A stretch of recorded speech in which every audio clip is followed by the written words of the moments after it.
90 ಜನ ಸದಸ್ಯರನ್ನ ನವ ಜೀವನದೆಡೆಗೆ ನಿಮ್ಮೆಲ್ಲರ ಸಹಕಾರದಿಂದ ಮಂಜುನಾಥ ಸ್ವಾಮಿ ಅಣ್ಣಪ್ಪ ಸ್ವಾಮಿಯ ಕಾರ್ಮಿಕದಿಂದ ನಾವು ಕೊಂಡೋಗಿದ್ದೇವೆ. 1982ರಲ್ಲಿ ಧರ್ಮಸ್ಥಳ ಗ್ರಾಮಾಭಿವೃದ್ಧಿ ಯೋಜನೆ ಬೆಳಗಿ ನಮ್ಮ ಹೊನ್ನಾವರ ಬಣಕಲ್ ತಾಲೂಕಿಗೆ ಬಂದು 10 ವರ್ಷದ ರಸಮನೋತ್ಸವವನ್ನು ನಾವು ಆಚರಣೆ ಮಾಡ್ತಾ ಇದ್ದೇವೆ. ಉಡುಪಿಯಲ್ಲಿ ಕುಂದಾಪುರದಲ್ಲಿ ಧರ್ಮಸ್ಥಳ ಸಂಘ ಇರುವಾಗ ಅಲ್ಲಿ ಅಭಿವೃದ್ಧಿಯನ್ನ ಕಂಡು ನಮ್ಮ ಊರಿಗೂ ಕೂಡ ಧರ್ಮಸ್ಥಳ ಸಂಘ ಬರಬೇಕು ಅಂತ ಹೇಳಿ ಆಸೆ ಇದ್ದವರು ನಾವೆಲ್ಲ. ನಮ್ಮ ಊರಿಗೂ ಇವತ್ತು ಸಂಘ ಬಂದು ಇವತ್ತು ಬೇರೆ ಒಂದು ಇವತ್ತು ಧರ್ಮಸ್ಥಳ ಸಂಘದ ಸದಸ್ಯರ ಕಾರ್ಯಕ್ರಮದ ಬಗ್ಗೆ ನಡೆಯುವಂತ ಬೇರೆ ಬೇರೆ ಕಾರ್ಯಕ್ರಮದ ಬಗ್ಗೆ ಎಲ್ಲರೂ ಇವತ್ತು ಅವರ ಕಾರ್ಯಕ್ರಮವನ್ನ ಮೆಚ್ಚುತ್ತಾ ಇದ್ದಾರೆ. ಆದ್ರಿಂದ ಇವತ್ತು ಧರ್ಮಸ್ಥಳ ಗ್ರಾಮಾಭಿವೃದ್ಧಿ ಯೋಜನೆಯ ಮೂಲಕ ಇವತ್ತು ಬೇರೆ ಬೇರೆ 34 ಕಾರ್ಯಕ್ರಮಗಳು ನಡೀತಾ ಇದೆ. ಅದರಲ್ಲಿ ಒಂದು ಕಾರ್ಯಕರ್ತರಿಗೆ ನಮ್ಮ ಇವತ್ತು ಪೂಜ್ಯರಿಗೆ ಎಲ್ಲರಿಗೂ ಪ್ರೀತಿಯ ಕಾರ್ಯಕ್ರಮ ಅಂತ ಹೇಳಿದ್ರೆ ಜನಜಾಗೃತಿ ಕಾರ್ಯಕ್ರಮ. ಇವತ್ತು ಒಂದು ಮನೆ ಒಂದು ಕುಟುಂಬ ಅಭಿವೃದ್ಧಿ ಆಗಬೇಕಿದ್ರೆ ಆ ಕುಟುಂಬದಲ್ಲಿ ಆರೋಗ್ಯ ಚೆನ್ನಾಗಿರ್ಬೇಕು ಮತ್ತೆ ದುರಭ್ಯಾಸ ದೂರ ಆಗಬೇಕು.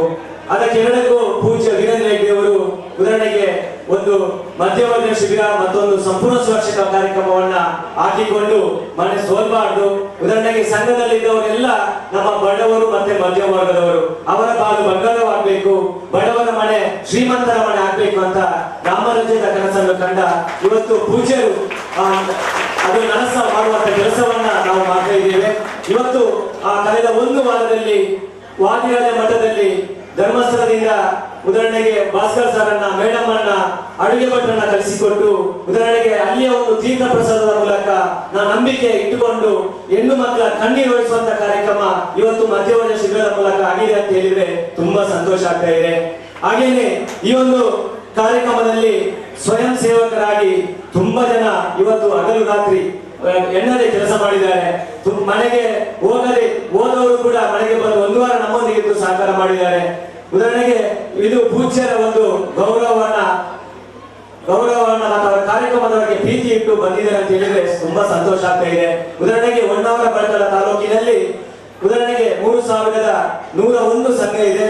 30,000 ಜನ ಸದಸ್ಯರು ಇವತ್ತು ಧರ್ಮಸ್ಥಳಕ್ಕೆ ಸೇರಿಕೊಂಡು ಇವತ್ತು ತುಂಬಾ ಅಭಿವೃದ್ಧಿಯನ್ನ ಕಂಡಿದ್ದಾರೆ. ಇವತ್ತು ಧರ್ಮಸ್ಥಳಕ್ಕೆ ಹೋಗ್ಲಿಕ್ಕೆ 3 ದಿನ ಇದ್ರು ಧರ್ಮಸ್ಥಳ ನಮ್ಮ ಊರಿನಲ್ಲೇ ಇದ್ದಾರೆ. ಇವತ್ತು ಧರ್ಮಸ್ಥಳ ಇದೆ ಅಂತ ನಂಬಿದವರು ಇಲ್ಲಿ ಎಲ್ಲ ಭಕ್ತಾಭಿಮಾನಿಗಳು ಇವತ್ತು ಧರ್ಮಸ್ಥಳದ ಎಲ್ಲ ಕಾರ್ಯಕ್ರಮಗಳಿಗೂ ಕಳೆದ 10 ವರ್ಷದಿಂದ ಊರಿನ ಗಣ್ಯರಾಗಿರ್ಬೋದು, ಜನಪ್ರತಿನಿಧಿಗಳಾಗಿರ್ಬೋದು, ಪತ್ರಕರ್ತರಾಗಿರ್ಬೋದು, ಸಂಘ ಸಂಸ್ಥೆಯವರಾಗಿರ್ಬೋದು ಎಲ್ಲರೂ ಒಳ್ಳೆಯ ಸಹಕಾರವನ್ನ ಕೊಡ್ತಾ ಇರೋದ್ರಿಂದ ಇವತ್ತು 10ನೇ ವರ್ಷವನ್ನ ನಾವು ಒಳ್ಳೆ ರೀತಿಯಲ್ಲಿ ಆಚರಣೆ ಮಾಡ್ತಾ ಇದ್ದೇವೆ ಅಂತ ಹೇಳಿಕ್ಕೆ ತುಂಬಾ ನಂಬಿಕೆ ಆಗ್ತಾ ಇದೆ, ಖುಷಿ ಆಗ್ತಾ ಇದೆ. ಆದ್ರಿಂದ ಈ ಸಲ ಉದಾಹರಣೆಗೆ ತುಂಬಾ ಕಾರ್ಯಕ್ರಮವನ್ನ ನಾವು ದಸಮನೋತ್ಸವ ಸಂದರ್ಭದಲ್ಲಿ ಮಾಡಿದ್ದೇವೆ. ವಲಯ ಮಟ್ಟದಲ್ಲಿ ಸಾಧನ ಸಮಾವೇಶ, ಎಲ್ಲ ಒಕ್ಕೂಟದಲ್ಲಿಯೂ ಇವತ್ತು ಸತ್ಯನಾರಾಯಣ ಪೂಜೆ ಕಾರ್ಯಕ್ರಮ, ಫಲಗ್ರಹಣ ಕಾರ್ಯಕ್ರಮಗಳನ್ನ ಮಾಡಿ ಊರಿನ ಗಣ್ಯರನ್ನ ಜನಪ್ರತಿನಿಧಿಗಳನ್ನ ಸೇರಿಸಿಕೊಂಡು ಒಂದು ಊರಲ್ಲಿ ಜಾಗೃತಿ ಮೂಡಿಸುವಂತ ಕಾರ್ಯಕ್ರಮ ಮಾಡಿದ್ದೇವೆ. ಈ ದಸಮನೋತ್ಸವದ ಸಂದರ್ಭದಲ್ಲಿ ನಮಗೆ 854ನೇ ಇವತ್ತು ಮಧ್ಯವರ್ಗ ಶಿಬಿರ ಮಾಡಲಿಕ್ಕೆ ಪೂಜ್ಯರು ಅವಕಾಶ ಕೊಟ್ಟಿದ್ದು ನಮ್ಮ ಕಾರ್ಯಕರ್ತರಿಗೆ, ಒಕ್ಕೂಟದವರಿಗೆ, ಊರಿನ ಗಣ್ಯರಿಗೆ ತುಂಬಾ ಖುಷಿಯನ್ನು ಕೊಟ್ಟಿದೆ ಅಂತ ಹೇಳಿದ್ರೆ ತುಂಬಾ ಸಂತೋಷ ಆಗ್ತಾ ಇದೆ.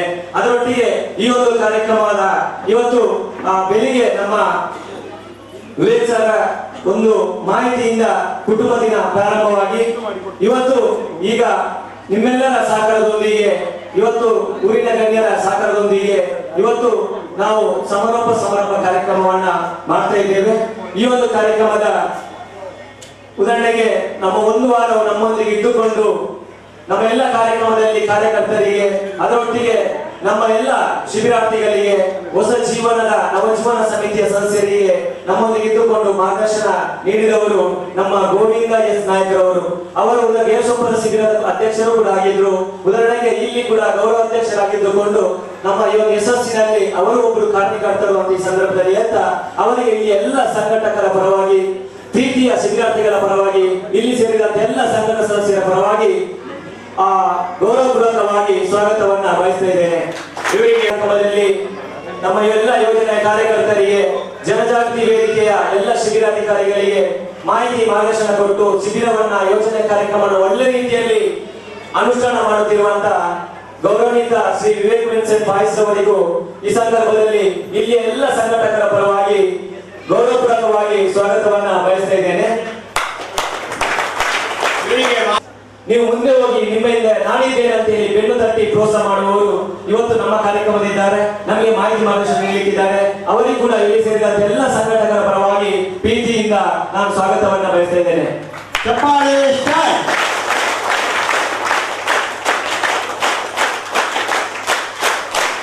ಹಾಗೇನೆ 595ನೇ ಮಧ್ಯವರ್ಜನ ಶಿಬಿರವನ್ನ ಕಳೆದ ಮಾರ್ಗದರ್ಶನ ನೀಡಿದಂತ ಚಂದ್ರಶೇಖರ್ ಭಟ್ ಸರ್ ಅವರಿಗೆ ಕೂಡ ಈ ಸಂದರ್ಭದಲ್ಲಿ ಇಲ್ಲಿ ಸೇರಿದಂತ ಎಲ್ಲ ಶಿಬಿರಾರ್ಥಿಗಳ ಪರವಾಗಿ ಎಲ್ಲ ಸಂಘದ ಸದಸ್ಯರ ಪರವಾಗಿ ಚಪ್ಪಲೆಯ ಮೂಲಕ ಸ್ವಾಗತವನ್ನ ಬಯಸ್ತಾ ಇದ್ದೇನೆ. ಹಾಗೇನೆ ವೇದಿಕೆಯಲ್ಲಿ ಉಪಸ್ಥಿತರಿರುವವರು ಮತ್ತೊಬ್ಬರು ನಮ್ಮ ಜಿಲ್ಲಾ ಜನಜಾಗೃತಿ ವೇದಿಕೆಯ ಅಧ್ಯಕ್ಷರು ಶ್ರೀಯುತ. ನಾನು ಮುಂಬೈ, ಡೆಲ್ಲಿ, ಬೆಂಗಳೂರು, ಮೈಸೂರು ಮತ್ತೆ ಎಲ್ಲ ಬಗ್ಗೆ ಕೆಲಸ ಮಾಡಿದೆ. ಒಂದು 30-40 ನನ್ನ ಪಗಾರ ಒಂದು ಯಾವ ಕೆಲಸ ಮಾಡಿದೆ. ಉಡ್ಲಿಕ್ಕೆ ಅವ್ರು ಸ್ಟಾರ್ಟ್ ಮಾಡಿದ್ನು. ನಂತರ ಮನೆಗೆ ಬಂದೆ. ಅವರು ಮನೆಗೆ ಬಂದ ತಕ್ಷಣ ನನ್ನ ತಂದೆ ತಾಯಿಗಳಿಗೂ ತುಂಬಾ ಬೇಸರ ಆಯ್ತು. ಏನ್ ಮಾಡೋದು ಎಂತ ಮಾಡೋದು. ನಂತರ ಇವತ್ತು ಜಯಂತ ಹೆಗಡೆ ಅಂತ ಈಗ ಬಂದಿದ್ದಾರೆ ಅಂತ ಧರ್ಮದೇವರು. ಅವರು ನನಗೆ ಮಾಹಿತಿ ಕೊಟ್ಟರು, ಈಗ ಶಿಬಿರ ಇದೆ, ಹೋಗರು ಬಾ ಅಂತ. ಹಾಗೆ ನಾನು ಮತ್ತೆ ಬಂದು ನನ್ನ ಪರಿಸ್ಥಿತಿ ತಂದೆ ತಾಯಿಗಳಿಗೆ ತುಂಬಾ ಬೇಸರ ಆಗ್ತಿತ್ತು. ಅಂದ್ರೆ ಅವರು ಒಮ್ಮೊಮ್ಮೆ ಅಳ್ತಿದ್ರು, ಒಮ್ಮೊಮ್ಮೆ ಬೇಸರ ಪಡ್ತಿದ್ರು, ಒಮ್ಮೊಮ್ಮೆ ನಾನೇ ದುಡ್ಡು ತಂದು ಕೊಟ್ಬಿಡ್ತೀನಿ, ಹೊರಗೆಲ್ಲ ಹೋಗಬೇಡ ಅಂತ ಹೇಳ್ತಿದ್ರು. ಇದೆಲ್ಲ ತುಂಬಾ ಸಮಸ್ಯೆಗಳಿರ್ತಿತ್ತು ನನಗೆ. ಆದ್ರಿಂದ ನಾನು ಮಧ್ಯವರ್ಜನ ಶಿಬಿರಕ್ಕೆ ಬಂದು ಇಲ್ಲಿ ಸೇರಿ ಒಂದು 2 ದಿವಸ ತುಂಬಾ ಕಷ್ಟ ಆಯ್ತು. ಯಾಕಂತಂದ್ರೆ ಒಂದು 6 ವರ್ಷದಿಂದ ಕಾಲ ನಾನು ಕುಡಿತಾನೆ ಇದ್ದಿದ್ದೆ. ಬೆಳಗ್ಗೆ ಒಂದು, ಮಧ್ಯಾಹ್ನ ಒಂದು, ಮತ್ತೆ ಸಂಜೆ ಒಂದು, ಮತ್ತೆ ಇದ್ದಿದ್ರೆ ಮಧ್ಯರಾತ್ರಿ 12 ಗಂಟೆಗೆ ಒಂದು ಕುಡಿತಿದ್ದೆ. ಆ ತಕ್ಷಣದಲ್ಲಿ ಒಂದು 2 ದಿವಸ ತೊಂದರೆ ಒಂದು ಗಲಾಟೆನೂ ಮಾಡಲಿಲ್ಲ, ಮತ್ತೆ ಗಲಾಟೆ ಮನುಷ್ಯನೂ ಅಲ್ಲ ನಾನು. ಆದ್ರಿಂದ ನಾನು ಸುಮ್ಮನೆ ಕೂತೆ. ಅಂದ್ರೆ ಹೊಟ್ಟೆಯಲ್ಲಿ ಎಂತೋ ಮಂಡಿಗೆ ಬೇಸರ, ಮತ್ತೆ ನಾನು ಅಲ್ಲೇ ಇರಬೇಕಿತ್ತು ಹೇಳುವಂತ ಭಾವನೆ ಎಲ್ಲ ಇದ್ದಿತ್ತು. ನಂತರ 3 ಅಥವಾ 4ನೇ ದಿವಸ ನಂತರದಲ್ಲಿ ನನಗೆ ಮಂಡಿ ಎಲ್ಲ ಸರಿ ಆಗ್ತಾ ಬಂತು. ಅಂದ್ರೆ ಸರಿಯಾಗಿ ನಿದ್ರೆ ಬರುವುದು, ಆಗುವುದು, ಮತ್ತೆ ನಾನು ಬಿಡಬೇಕು ಅಂತ ಗಟ್ಟಿ ನಿರ್ಣಯ. ಅದನ್ನು ಹೇಳಬೇಕಿದ್ರೆ ನಾನು ಧರ್ಮಸ್ಥಳ ಸಂಘದ ಬಗ್ಗೆ ಅಷ್ಟೊಂದು ಮಾಹಿತಿ ಇರಲಿಲ್ಲ. ಅಂದ್ರೆ ನಾವು ಅಷ್ಟೊಂದು ನಮ್ಮ ಊರಿನಲ್ಲಿ ಇದೆ, ಆದರೆ ಅದಕ್ಕಾಗಿ ನಾವು ತಿಳ್ಕೊಳ್ಳಿ ಪ್ರಯತ್ನ ಪಟ್ಟಿರಲಿಲ್ಲ. ಇಲ್ಲಿ ಬಂದು ನನಗೆ ಧರ್ಮಸ್ಥಳ ಸಂಘದ ಉದ್ದೇಶ ಮತ್ತು ಅವರ ಕಾರ್ಯಕ್ರಮ ಹೇಗೆ ಮಾಡ್ತಾರೆ, ಮತ್ತೆ ಅವರ ನಿಸ್ವಾರ್ಥ ಸೇವೆ ಹೇಗೆ, ಮತ್ತು ಅವರನ್ನ ಅವ್ರು ಹೇಗೆ ನಡೆಸ್ಕೊಳ್ತಾರೆ ಅಂತ ನಾನು ಕಂಡುಬಂದೆ. ಆದ್ರಿಂದ ಧರ್ಮಸ್ಥಳ ಸಂಘಕ್ಕೂ ನನ್ನ ಅತ್ಯಂತ ನಮಸ್ಕಾರ. ಇಷ್ಟು ಹೇಳಿ ನನ್ನ ಮಾತನ್ನು ಮುಗಿಸ್ತೇನೆ. ಈ ಶಿಬಿರದಲ್ಲಿ ನನಗೆ ಬಂದಿತ್ತು ಅಂತಂದ್ರೆ ಇನ್ಯಾವತ್ತೂ ನಾನು ಹ್ಯಾಂಡಲನ್ನು ಅಥವಾ ಯಾವುದೇ ತರಹದ ಆ ವ್ಯಸನಗಳನ್ನು ಮುಟ್ಟುವುದಿಲ್ಲ ಅಂತ ನನ್ನ ಮಂಡೆಯಲ್ಲಿ ಬಂದಿದೆ. ನಮಸ್ಕಾರ. ಎಲ್ಲಿದೆ ಅಂತ ಹುಡುಕೊಂತ ಹೋದರೆ ವರ್ಷ ಇಲ್ಲಿ ಕಾಣುತ್ತೆ. ಹಾಗೆ ನಿಮ್ಮೆಲ್ಲರಿಗೂ ನನ್ನ ದೊಡ್ಡ ನಮಸ್ಕಾರ. ಆತ್ಮವಿಮರ್ಶನೆ ಅದು ಪ್ರತಿಯೊಬ್ಬ ಮನುಷ್ಯನಲ್ಲಿ ಇರಬೇಕಾದದ್ದು. ಯಾವ ನಮ್ಮ ಆತ್ಮ ವಿಮರ್ಶನೆನ ನಾವು ಮಾಡ್ತೀವಿ, ಅವಾಗ ಆತ್ಮ ಸ್ವರೂಪಿಯಾದ ಭಗವಂತನಲ್ಲಿ ಒಂದಾಗುವುದು ಭಾರಿ ಸುಲಭ. ನನಗೆ ಭಾರಿ ಖುಷಿ ಆಯಿತು. ಇಲ್ಲಿ ಇಬ್ರು ನಮ್ಮ ಸೋದರರು ತಮ್ಮ ಅನುಭವವನ್ನು ಹಂಚಿಕೊಂಡ್ರು. ಬಹುಶಃ ತನ್ನ ತಪ್ಪುಗಳನ್ನ ಒಪ್ಪಿಕೊಂಡು ಅದು ತಪ್ಪು ಅಂತ ತಿಳಿದು ಪರರಿಗೆ ಅದನ್ನು ನೀವು ಮಾಡಬೇಡ ಅಂತ ಹೇಳುವಂಥದ್ದಿದೆಯಲ್ಲ, ಅದೇ ಮನುಷ್ಯನ ದೊಡ್ಡ ಗುಣ. ಆ ದೊಡ್ಡ ಗುಣ ನಮ್ಮ ಈ 2 ಸಹೋದರರಲ್ಲಿ ಮತ್ತು ಇಲ್ಲಿ ನೆರೆದಿರುವ ನಿಮ್ಮಲ್ಲಿ ನೋಡಿದಾಗ ತುಂಬಾ ಸಂತೋಷವಾಗುತ್ತೆ. ಅದೇ ರೀತಿ 854ನೇ ಮಧ್ಯವರ್ಜನ ಶಿಬಿರದ ಈ ಶಿಬಿರ ಏನು ಮಾಡಿದ್ದೀರಾ, ಬಹುಶಃ ಅದು ಮನುಷ್ಯತ್ವಕ್ಕೆ ಕೊಟ್ಟಂತ ಉದಾರ ಕಾಣಿಕೆ. ನಾನು ಸಣ್ಣಕ್ಕಿರ್ಬೇಕಾದ್ರೆ ಸಣ್ಣ ಕೆಲವು ಕುಟುಂಬಗಳನ್ನ ನೋಡ್ತಾ ಇದ್ದೆ. ಎಲ್ಲಿ ಈ ಮದ್ಯಪಾನ, ಈ ಕುಡುಕತನ ಬಂದಿದೆಯೋ ಆ ಕುಟುಂಬದಲ್ಲಿ ಯಾವ ಶಾಂತಿ, ಸಮಾಧಾನ, ಪ್ರೀತಿ, ಸೌಹಾರ್ದತೆ ಅಲ್ಲಿರ್ತಾ ಇರಲಿಲ್ಲ. ಯಾವ ಒಬ್ಬ ವ್ಯಕ್ತಿ ತನ್ನ ಕುಡಿತವನ್ನು ಬಿಡ್ತಾನೋ ಆ ಮನೆ ನಿಜವಾಗಿ ಸ್ವರ್ಗ. ನನ್ನ ಒಂದು ಸಣ್ಣ ಅನುಭವ, ನನ್ನ ಒಟ್ಟಿಗೆ ಪ್ರೈಮರಿ ಶಾಲೆಯಲ್ಲಿ ನಾನು ಕಿಗ್ಗದಲ್ಲಿದ್ದೆ. ಬಹುಶಃ ಶೃಂಗೇರಿ ಕಿಗ್ಗ ಎಲ್ಲರಿಗೂ ಚಿರಪರಿಚಿತವಾದಂಥ ಊರು. ನಾನು ಬೆಳೆದಿದ್ದು ಅಲ್ಲಿ. ಆ ಒಂದು ಸಮಯದಲ್ಲಿ ನನ್ನ ಅತಿ ಆತ್ಮೀಯ ಸ್ನೇಹಿತ ಅವರ ತಂದೆ ತುಂಬಾ ಕುಡಿತಾ ಇದ್ರು. ಸಂಜೆ 4:30-5 ಗಂಟೆ ಆಗ್ತಿದ್ದಂಗೆ ಅವನ ಮನೆಗೆ ಹೋಗಕ್ಕೆ ಇಷ್ಟಪಡ್ತಾ ಇರಲಿಲ್ಲ. ಸಾಧಾರಣವಾಗಿ ನಮ್ಮ ಮನೆಗೆ ಬರ್ತಾ ಇದ್ದ. ನಾನು ಒಂದೇ ಒಂದು ಪ್ರಶ್ನೆ ಕೇಳ್ದ, ಎಡ್ವಿನ್ ನಾವಿಬ್ರು ಸ್ನೇಹಿತರು, ಆದ್ರೆ ನಮ್ಮಿಬ್ಬರಲ್ಲಿ ಎಷ್ಟೊಂದು ವ್ಯತ್ಯಾಸವಿದೆ. ಅವಾಗ ನಮ್ಮ ಈ ಸಣ್ಣವ್ರು ಇರ್ಬೇಕು, ನಮ್ಗೆ ನಮ್ಮ ಬುದ್ಧಿ ಅಷ್ಟು ಅಭಿವೃದ್ಧಿ ಆಗಿರಲಿಲ್ಲ. ಆದ್ರೂ ಯಾಕೆ ಅಂತ ಹೇಳ್ದ, ನೋಡು ನಮ್ಮ ತಂದೆ ದಿವಸ ಕುಡ್ದು ನಮಗೆ ಬಡಿತಾರೆ, ಜಗಳ ಮಾಡ್ತಾರೆ, ನಮ್ಮ ತಾಯಿ ತುಂಬಾ ಹಿಂಸೆ ಕೊಡ್ತಾರೆ. ಪ್ರೀತಿ ಅನ್ನೋದೇ ಕುಟುಂಬದಲ್ಲಿ ಕಾಣೋದಿಲ್ಲ, ಇದಕ್ಕೆ ಏನ್ ಮಾಡ್ಬೇಕು, ನೀನ್ ಹೇಗಿದ್ದೀಯಾ ಅಂತ ಕೇಳಿದ್ರು. ಅದಕ್ಕೆ ನಾನಂದೆ, ನನಗೆ ಗೊತ್ತಿಲ್ಲ ನಮ್ಮ ತಂದೆಯವರು ಕುಡಿತಾರೋ ಬಿಡ್ತಾರೋ ಅಂತ ಹೇಳಿ, ಆದ್ರೆ ನಮ್ಮ ತಂದೆ ಮನೆ ಬರ್ಬೇಕು ನಾನು ಆಗ್ಲೇ ಮಲಗಿರ್ತೀನಿ. ಹಾಗಾಗಿ ಮನೆಯ ಉಂಟು ಅದು ಏನಿದೆ ಅದು ನನಗೆ ಗೊತ್ತಿಲ್ಲ, ಅದು ಒಂದು ಮಾತ್ರ ಉಂಟು ಅಂತ ಹೇಳಿದೆ. ಏನು, ಮನೆಯಲ್ಲಿ ನಾವು ಎಲ್ಲ ಮಕ್ಕಳು ಸೇರಿ ಜಪವನ್ನ ಮಾಡ್ತೇವೆ. ಆ ಜಪ ಮನುಷ್ಯನ ಸಾಕ್ಷಿಗೆ ನಿಲ್ಲುತ್ತೆ, ಸನ್ಮಾರ್ಗದಲ್ಲಿ ನಡೆಯುತ್ತೆ. ಅದನ್ನ ಬಹುಶಃ ತೋರಿಸ್ಕೊಟ್ಟಿದ್ದಾರೆ. ಹಾಗಾಗಿ ನನ್ನ ಸೋದರ ಸೋದರಿಯರೇ, ನಮ್ಮ ಭಾರತೀಯ ಸಂಸ್ಕೃತಿ ಎಷ್ಟು ಅತಿ ಶ್ರೇಷ್ಠವಾದದ್ದು ಅಂದ್ರೆ, ನಾನು ಸುಮಾರು ಪಾಶ್ಚಾತ್ಯ ದೇಶಗಳಲ್ಲಿ ಹೋಗಿ ಬಂದಿದ್ದೀನಿ, ಅದು ಹೇಳ್ತೀನಿ. ನಮ್ಮ ಸಂಪ್ರದಾಯ, ನಮ್ಮ ನೆಲದ ಗುಟ್ಟು ಏನಂದ್ರೆ, ಮನುಷ್ಯ ತಪ್ಪು ಮಾಡೋದನ್ನ ಒಪ್ಕೊಂಡು, ಆ ಒಪ್ಕೊಂಡ ನಂತರ ಅವನು ಒಂದು ಸತಿ ಮನಚಿತ್ತವಾಗಿ ನಾನು ಆ ಕೆಟ್ಟ ಕೆಲಸನ ಬಿಡ್ತೇನೆ ಅಂತ ದೃಢ ನಿರ್ಧಾರ ಮಾಡ್ಕೊಳ್ತಾನೆ, ಅವಾಗ ಆ ಕುಟುಂಬದಲ್ಲಿ ಒಂದು ಬೆಳಕು ಉದ್ಭವಿಸುತ್ತೆ. ನನ್ನ ಸೋದರರೇ, ನಾನು ಇಷ್ಟೇ ಹೇಳೋದು, ಇಲ್ಲಿ ಬಂದಿದ್ದೀರಾ, ಇಲ್ಲಿ ಬಂದು ಕುಡಿತವಿಲ್ಲದೆ ಜೀವನ ನಡೆಸಬಹುದು ಎನ್ನುವುದನ್ನ ಮನಗಂಡಿದ್ದೀರಾ. ಈ ಮನಗಂಡಿದ್ದನ್ನ ನೀವು ಇಲ್ಲಿ ಏನು ಪಡೆದುಕೊಂಡಿದ್ದಾರ ಅದನ್ನು ನಿಮ್ಮ 10 ಜನರಿಗೆ ತಿಳಿಸಿ. ನಿಮ್ಮಿಂದ ಒಬ್ಬ ವ್ಯಕ್ತಿ ಕುಡತನ ಬಿಟ್ರೆ ನಮ್ಮ ಭಾರತ ದೇಶ ನಿಜವಾಗ್ಲೂ ಹೇಳ್ತೀನಿ ಶ್ರೀಮಂತ ದೇಶ. ನಾವು ಯಾರು ಬಡವರಲ್ಲ, ನಾವು ಬಡವರ ಕಾರಣನೇ ನಮ್ಮಲ್ಲಿರುವಂತಹ ಕೆಟ್ಟ ಹವ್ಯಾಸಗಳು. ಅದು ಪ್ರತಿಯೊಬ್ಬ ತಂದೆಯ ಸ್ಥಾನದಲ್ಲಿರುವ ಪ್ರತಿಯೊಬ್ಬ ವ್ಯಕ್ತಿ ಅದನ್ನ ಮನಗಂಡ್ರೆ, ಯಾವತ್ತು ನಾವು ಇನ್ನೊಬ್ಬರಿಗೆ ಕೈನ ಚಾಚಬೇಕಂತಲ್ಲ. ಯಾಕಂದ್ರೆ ನಾವು ಇನ್ನೊಬ್ಬರಿಗೆ ಕೊಡಕ್ಕೆ ನಮ್ಮ ಭಾರತ ಸಂಸ್ಕೃತಿ, ಅದು ನಮ್ಮ ಭಾರತೀಯ ಸಂಸ್ಕೃತಿ ಕೊಡೋದನ್ನ ಕಲಿಸಿದೆ ಹೊರತು ಪಡ್ಕೊಳ್ಳೋದನ್ನ ಕಲಿಸ್ಕೊಂಡಿಲ್ಲ. ನಾವು ಯಾವಾಗಲೂ ಕೊಟ್ಟು ಗೆಲ್ಲುವಂತ ಶ್ರೀಮಂತ ಜನರು, ಯಾವಾಗಲೂ ನಾವು ಶ್ರೀಮಂತರಾಗಿರೋಣ. ಇಂದಿನ ಈ ಕಾರ್ಯಕ್ರಮ 854ನೇ ಮಧ್ಯವರ್ಜನ ಶಿಬಿರದ ವೇದಿಕೆಯಲ್ಲಿ ಉಪಸ್ಥಿತರಿರುವ ಯಾವ ರೀತಿಯಾಗಿ ರೂಪುರೇಷೆಗಳನ್ನು ಹಾಕೊಂಡು ಕಾರ್ಯಕ್ರಮ ಮಾಡಬೇಕು ಅನ್ನುವಂತ ನಿಟ್ಟಿನಲ್ಲಿ ಪೂಜ್ಯ ರಾಜರ್ಷಿ ಪದ್ಮವಿಭೂಷಣ ಡಾಕ್ಟರ್ ವೀರೇಂದ್ರ ಹೆಗಡೆ ಅವರು ಧರ್ಮಸ್ಥಳ ಗ್ರಾಮಾಭಿವೃದ್ಧಿ ಯೋಜನೆಯ ಮೂಲಕ ಗ್ರಾಮದಲ್ಲಿರುವಂತಹ ಬಡವರ ಬಡತನವನ್ನು ನಿರ್ಮೂಲನೆ ಮಾಡಲು, ಆರ್ಥಿಕವಾಗಿ ಸಬಲರನ್ನಾಗಿ ಮಾಡಲು ಈ ಯೋಜನೆಯನ್ನು ಹಾಕಿಕೊಂಡಿದ್ರು. ಅದೇ ರೀತಿ ಯಾರು ಯಾವ ಉದ್ಯೋಗ ಮಾಡ್ತಾರೆ ಅವರಿಗೆ ಬೇಕಾಗುವಂತ ತರಬೇತಿ, ಹಣಕಾಸಿನ ವ್ಯವಸ್ಥೆ, ಮಾರ್ಗದರ್ಶನ ನಂತರ ಎಲ್ಲವನ್ನು ಮಾಡಿದಾಗಲೂ ಅಪೇಕ್ಷೆಯ ಮೇರೆಗೆ ಎಷ್ಟು ಅಭಿವೃದ್ಧಿ ಸಾಧನೆ ಆಗ್ಬೇಕಿತ್ತೋ ಅದು ಆಗ್ಲಿಲ್ಲ.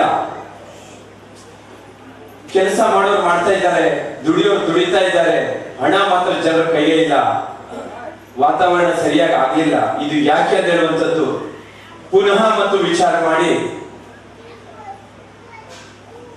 ಪೂಜ್ಯರು ಮತ್ತು ಹೇಮಾವತಿ ಅಮ್ಮನವರು ಈ ಸಮಾಜದಲ್ಲಿ ಮುಖ್ಯವಾಗಿ ತಲೆದೂರಿರುವಂತ ದುಶ್ಚಟ, ದುರ್ವ್ಯಸನ, ಅದರಲ್ಲೂ ಮುಖ್ಯವಾಗಿ ಮದ್ಯವ್ಯಸನ, ಈ ಎಲ್ಲ ಕೆಲಸ ಕಾರ್ಯವನ್ನು ನುಂಗಿ ಹಾಕ್ತಾ ಇದೆ, ಸಮಾಜವನ್ನು ಅತಿ ಅವನತಿಯ ಕಡೆಗೆ ಒಯ್ತಾ ಇದೆ ಅನ್ನುವಂಥದ್ದನ್ನು ಮನಗಂಡು ಇದಕ್ಕೆ ಬೇಕಾಗುವಂತ ರೂಪುರೇಷೆಯನ್ನು ತಯಾರು ಮಾಡಲು ಜನಜಾಗೃತಿ ವೇದಿಕೆ ಅನ್ನುವಂಥದ್ದು ಹುಟ್ಟಾಕಿ, ಈ ಜನಜಾಗೃತಿ ವೇದಿಕೆಯ ಅಡಿಯಲ್ಲಿ ಮಧ್ಯವರ್ಜನ ಶಿಬಿರ, ಸ್ವಾಸ್ಥ್ಯ ಸಂಕಲ್ಪ ಕಾರ್ಯಕ್ರಮ ಅಂತ ಹೇಳಿದ್ರೆ ಈಗಿನ ಯುವಕರು, ವಿದ್ಯಾರ್ಥಿಗಳು ದುಶ್ಚಟದಿಂದ ದೂರವಿರಲು ಮಾನಸಿಕವಾಗಿ ಯಾವ ರೀತಿ ಸಿದ್ಧರಾಗಬೇಕು ಅನ್ನುವಂತ ವಿಚಾರವನ್ನು ಮನಸ್ಸಲ್ಲಿ ಇಟ್ಕೊಂಡು ಮಾಡಿದಂಥದ್ದು. ಅದೇ ರೀತಿ ದುಶ್ಚಟಗಳಿಗೆ ಬಲಿಯಾದಂಥವರು, ಜಾರಿ ಬಿದ್ದವರನ್ನು ಎತ್ತು ಪುನಃ ಸಮಾಜದ ಮುಖ್ಯ ವಾಹಿನಿಗೆ ತರಲು ಏನ್ ಕಾರ್ಯ ಮಾಡ್ಬೇಕಲ್ಲ ಅದನ್ನು ಮಾಡ್ಲಿಕ್ಕೆ ಈ ಮಧ್ಯವರ್ಜನ ಶಿಬಿರವನ್ನು ರಾಜ್ಯಾದ್ಯಂತ ಹಮ್ಮಿಕೊಂಡಿದ್ದಾರೆ.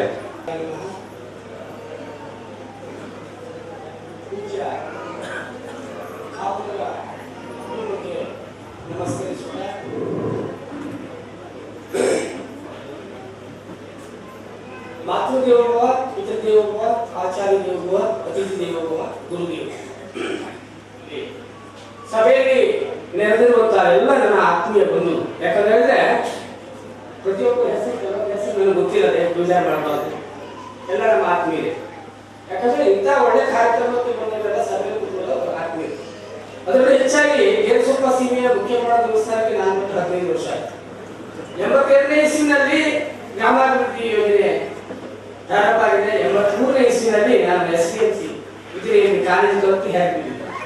ಹಾಗಾಗಿ ಅದರಿಂದ ಅನ್ನದ ಋಣ ತೀರಿಸುವಂತ ಭಾರ ನೀವೆಲ್ಲ ಕೊಟ್ಟಿದ್ರಿ ಅಂತ ಹೇಳಿದ್ರೆ ಈ ಮಧ್ಯವರ್ತಿ ಶಿಬಿರ ಅಲ್ಲ, ತಿಳಿಬೇಡಿ. ಹಾಗೆ ನಮ್ಮ ಗೋವಿಂದ ನಾಯ್ಕರವರು, ಮಾನ್ಯ ನಮ್ಮ ನಗರ ಬಸ್ತಿಗೇರಿ ಪಂಚಾಯತಿಯ ಮಾಜಿ ಅಧ್ಯಕ್ಷರು, ನಮ್ಮ ಗೇರುಸೊಪ್ಪ ಸೀಮೆಯಲ್ಲಿ ಆದಂತಹ ಮಧ್ಯವರ್ತಿ ಶಿಬಿರದ ಅಧ್ಯಕ್ಷರು, ಹಾಗೆ ಆದಿತ್ಯ ನಾಯ್ಕರವರು, ಅವ್ರ ಬಗ್ಗೆ ಇದು 2ನೇ ಸಲ ನಾನು ಈ ವೇದಿಕೆಯಲ್ಲಿ ಮಧ್ಯವರ್ತಿ ಶಿಬಿರಕ್ಕೆ ಬರ್ತಾ ಇರೋದು. ಯಾಕಂತ ಹೇಳಿದ್ರೆ ಅಂತ ವಯಸ್ಸಾದವರು ಇಂಥ ಕೆಲಸ ಮಾಡ್ತಾ ಇದ್ರೆ ನಾವು ನಾಟ್ 50 ಅಂತ ಹೇಳೋದು. ಯುವಕರೆಲ್ಲ ನಾನು ನೋಡಿದೆ, ಕೆಲ ಚಿಕ್ಕ ವಯಸ್ಸಿನಲ್ಲ ತಲೆಗೆ ಎಣ್ಣೆ ಹಾಕುವ ಬದಲಿಗೆ ಬೇರೆ ಎಣ್ಣೆ ಆಗ್ತಾ ಇದೆ. ಹಾಗೆ ಎಲ್ಲ ಆತ್ಮೀಯ ಬಂದು ನಮ್ಮ ಇದ್ದಾರೆ. ಹಾಗೆ ಎಲ್ಲವಕ್ಕೂ ಹೆಸರನ್ನ ಮನಸ್ಸಲ್ಲಿ ಹೇಳ್ತಾರೆ. ನಿಮಗೆಲ್ಲ ಸ್ವಾಗತ. ನಿಮ್ಮ ಊರಿನಲ್ಲಿ ಇಂಥ ಕಾರ್ಯಕ್ರಮಕ್ಕೆ ಮತ್ತಷ್ಟು ಅವಕಾಶ ಕೊಡಿ.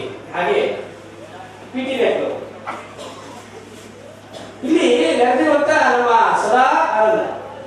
ಸದಾನಂದ ಸರ್, ಆಮೇಲೆ ಲಕ್ಷ್ಮಣ್ ಅವರು, ಮತ್ತೆ ನಮ್ಮ ಆತ್ಮೀಯ ಬಂಧುಗಳು ಬಹಳಷ್ಟು ಜನ ಇದ್ದಾರೆ. ಯಾಕಂದ್ರೆ ಇದು ಸೀಮೆ ದೇವಸ್ಥಾನ ಆದ್ರಿಂದ ಎಲ್ಲ ಜನ ಹೆಚ್ಚಾಗಿ ಪರಿಚಯ ನನಗೆ. ಯಾಕಂದ್ರೆ ಎಲ್ಲರೂ ಹನುಮಂತರಿಗೆ ಬಾಳೆಹಣ್ಣು ಕೊಡೋಕೆ ಬರ್ತಾರೆ. ಎಲ್ಲರೂ ಪರಿಚಯದ ಜೊತೆಗೆ ಈ ಎಣ್ಣೆ ಹಾಕುವ ವ್ಯವಹಾರನೂ ನಮ್ಮಲ್ಲಿ ಬರ್ತದೆ. ಹಾಗಾಗಿ ಇದು ಒಂದು ಹೋರಾಟ. ಈ ಹೋರಾಟದಲ್ಲಿ ನೀವೆಲ್ಲ ಮಾಧ್ಯಮದವರು, ರಾಜಕೀಯದವರು, ಹಿರಿಯ ನಾಗರಿಕರು, ಸ್ವತಂತ್ರ ಹೋರಾಟಗಾರರು, ಉದ್ಯಮಿಗಳು ಹೇಗೆ ಭಾಗಿಗಳಾಗಿದ್ದಾರೋ ಈಗ ಇಲ್ಲಿ 2 ಜನ ಬಂದು ಅವರ ಅನಿಸಿಕೆಯನ್ನ ಕೇಳಿದ್ವಿ. ನಾವು ಮತ್ತೆ ನಮ್ಮ ಗೋವಿಂದಾಯಕರು ಪೂಜ್ಯ ಕಾವಲರೊಟ್ಟಿ ಕೂತ್ಕೊಂಡಾಗ ಒಂದು 2 ಜನರ ಅನಿಸಿಕೆ ಕೇಳಿದ್ರು. ನಮ್ಮ ಮನಸ್ಸಿನಲ್ಲಿ ಇದೆ, ನೀವು ಶಬ್ದ ಮಾಡಬೇಕು. ಮತ್ತೆ ಹೆಗಡೆ ಎಲ್ಲ ನಿಂತಿದ್ದಾರೆ, ಬಹಳಷ್ಟು ಜನ ಹೆಗಡೆ ನಿಂತ್ಕೊಂಡು ನಿಮ್ಮನ್ನು ಎಷ್ಟೊತ್ತಿಗೆ ಬರ್ತೀರ ಸ್ವಾಗತ ಮಾಡಿ.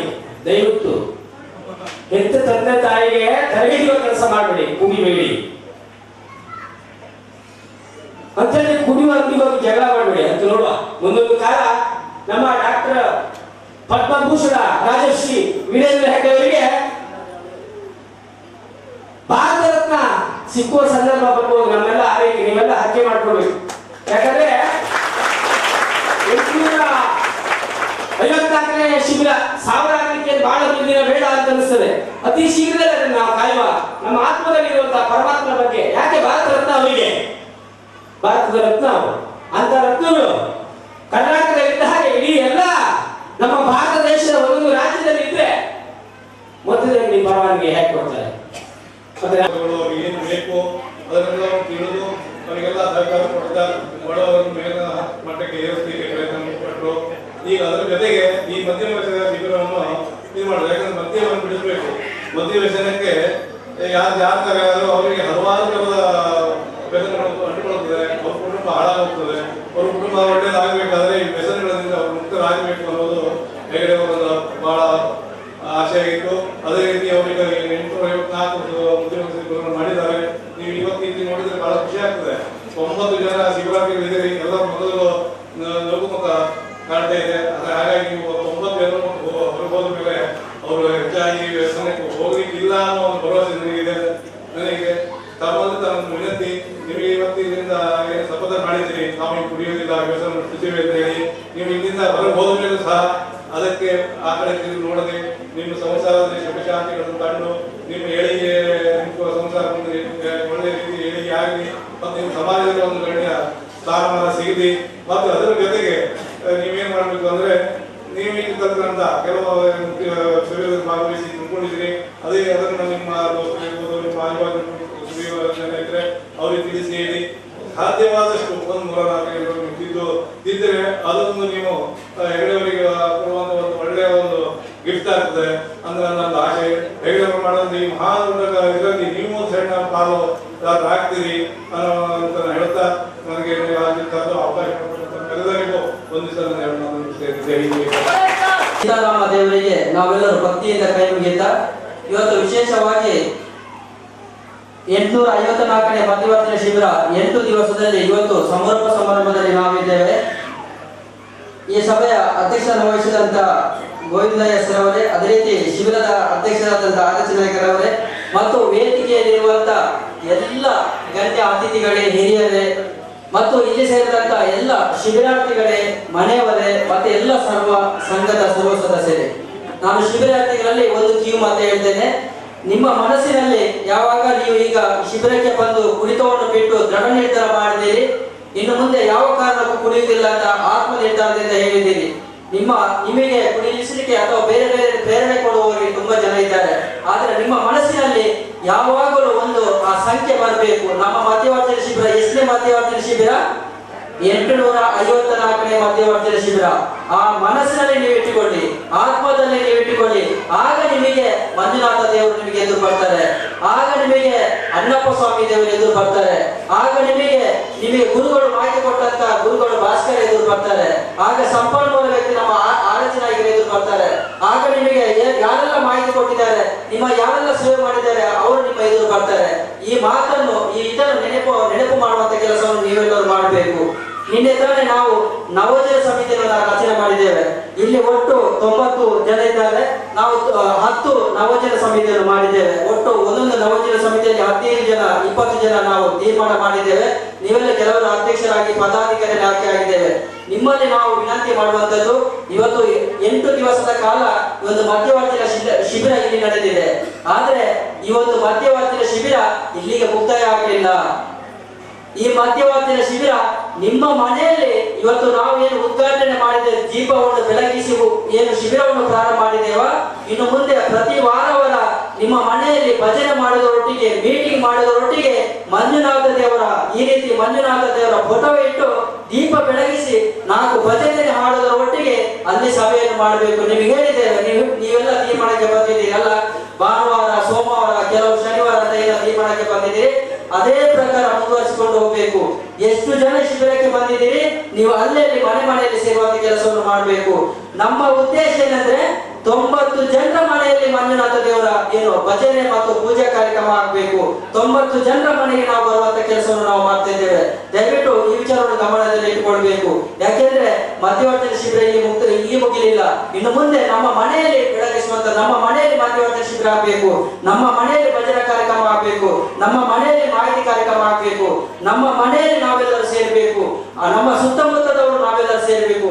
ಈ ರೀತಿಯ ಪರಿವರ್ತನೆ ಕಾರ್ಯಕ್ರಮ, ಈ ರೀತಿಯ ಬದಲಾವಣೆ ಕಾರ್ಯಕ್ರಮ ನಮ್ಮ ಊರಲ್ಲಿ, ನಮ್ಮ ಸಮುದಾಯದಲ್ಲಿ, ನಮ್ಮ ಕುಟುಂಬದಲ್ಲಿ ಮಾಡಿದ್ರೆ ಮಾತ್ರ ಈ ಮದ್ಯಪಾನ, ಈ ವ್ಯಸನ, ಈ ಮದ್ಯಪಾನ ರಾಕ್ಷಸ ನಮ್ಮ ಊರಿನಿಂದ, ನಮ್ಮ ಮನೆಯಿಂದ ಹೋಗ್ಲಿಕ್ಕೆ ಸಾಧ್ಯತೆ ಉಂಟು. ಎಲ್ಲ ಶಿಬಿರದ ಮುಖ್ಯ ಅತಿಥಿಗಳಾದಂತಹ ಪಿಟಿ ನಾಯ್ಕ ಅವರೇ, ಗೋವಿಂದ ನಾಯ್ಕ ಅವರೇ, ಆರ್.ಎಸ್. ನಾಯ್ಕ ಅವರೇ, ಸೂರಾಲು ಚಂದ್ರಶೇಖರ್ ಭಟ್ ಅವರೇ, ಲಕ್ಷ್ಮಣ್ ಅವರೇ, ಸದಾನಂದ್ ಅವರೇ ಹಾಗೂ ಆತ್ಮೀಯ ಶಿಬಿರಾರ್ಥಿಗಳೇ, ಸಾರ್ವಜನಿಕರೇ, ಅರ್ಚಕಸ್ಯ ಪ್ರಭಾವೇನ ಶಿಲಾಮೂರ್ತಿ ಶಂಕರ. ಒಂದು ಮಾತು, ಒಂದು ಕಲ್ಲು ಹೇಗೆ ಶಂಕರನ ಮೂರ್ತಿಯನ್ನ, ಶಂಕರನ ರೂಪವನ್ನು ತಾಳುತ್ತದೆಯೋ ಹಾಗೆ ನಮ್ಮ ಇಲ್ಲಿ ಬಂದಂತ ಶಿಬಿರಾರ್ಥಿಗಳು ಇಂದು ನವಜೀವನಕ್ಕೆ ಕಾಲಿಟ್ಟಿದ್ದಾರೆ. ಸಾಮಾನ್ಯವಾದಂತಹ ಒಂದು ಕಲ್ಲನ್ನ ತಂದು ಗರ್ಭಗುಡಿಯಲ್ಲಿ ಪ್ರತಿಷ್ಠಾಪಿಸಿ ಅರ್ಚಕರು ಅದಕ್ಕೆ ಹೋಮ ಹವನ ಪೂಜೆ ಪುನಸ್ಕಾರ ವೇದ ಮಂತ್ರಗಳಿಂದ ಅದಕ್ಕೊಂದು ರೂಪವನ್ನು ನೀಡ್ತಾರೆ. ಅದು ದೇವರ ಮೂರ್ತಿಯಾಗಿ ರೂಪ ತಾಳುತ್ತದೆ. ಅದೇ ರೀತಿ ಈ ಶಿಬಿರದಲ್ಲಿ ಪಾಲ್ಗೊಂಡಂತಹ ಸಾಮಾನ್ಯ ಮನುಷ್ಯರಾಗಿ ಸಮಾಜದ ತಾತ್ಸಾರಕ್ಕೆ ಒಳಗಾಗಿ ಎಲ್ಲೆಲ್ಲೋ ಇದ್ದಂತಹ ಶಿಬಿರಾರ್ಥಿಗಳನ್ನ ಒಂದುಗೂಡಿಸಿ ಅವರಿಗೆ ಒಂದು ಸುಂದರವಾದಂತಹ ರೂಪವನ್ನು ಇಲ್ಲಿ ನೀಡಲಾಗಿದೆ. ಈ ಸಂಸ್ಥೆ ಹಾಗೂ ಮಧ್ಯವರ್ಜನ ಶಿಬಿರದ ಸಮಸ್ತ ವ್ಯವಸ್ಥಾಪಕರು ಈ ಒಂದು ಕಾರ್ಯದಲ್ಲಿ ಉತ್ತಮವಾಗಿ ನಿರ್ವಹಿಸಿದ್ದಾರೆ.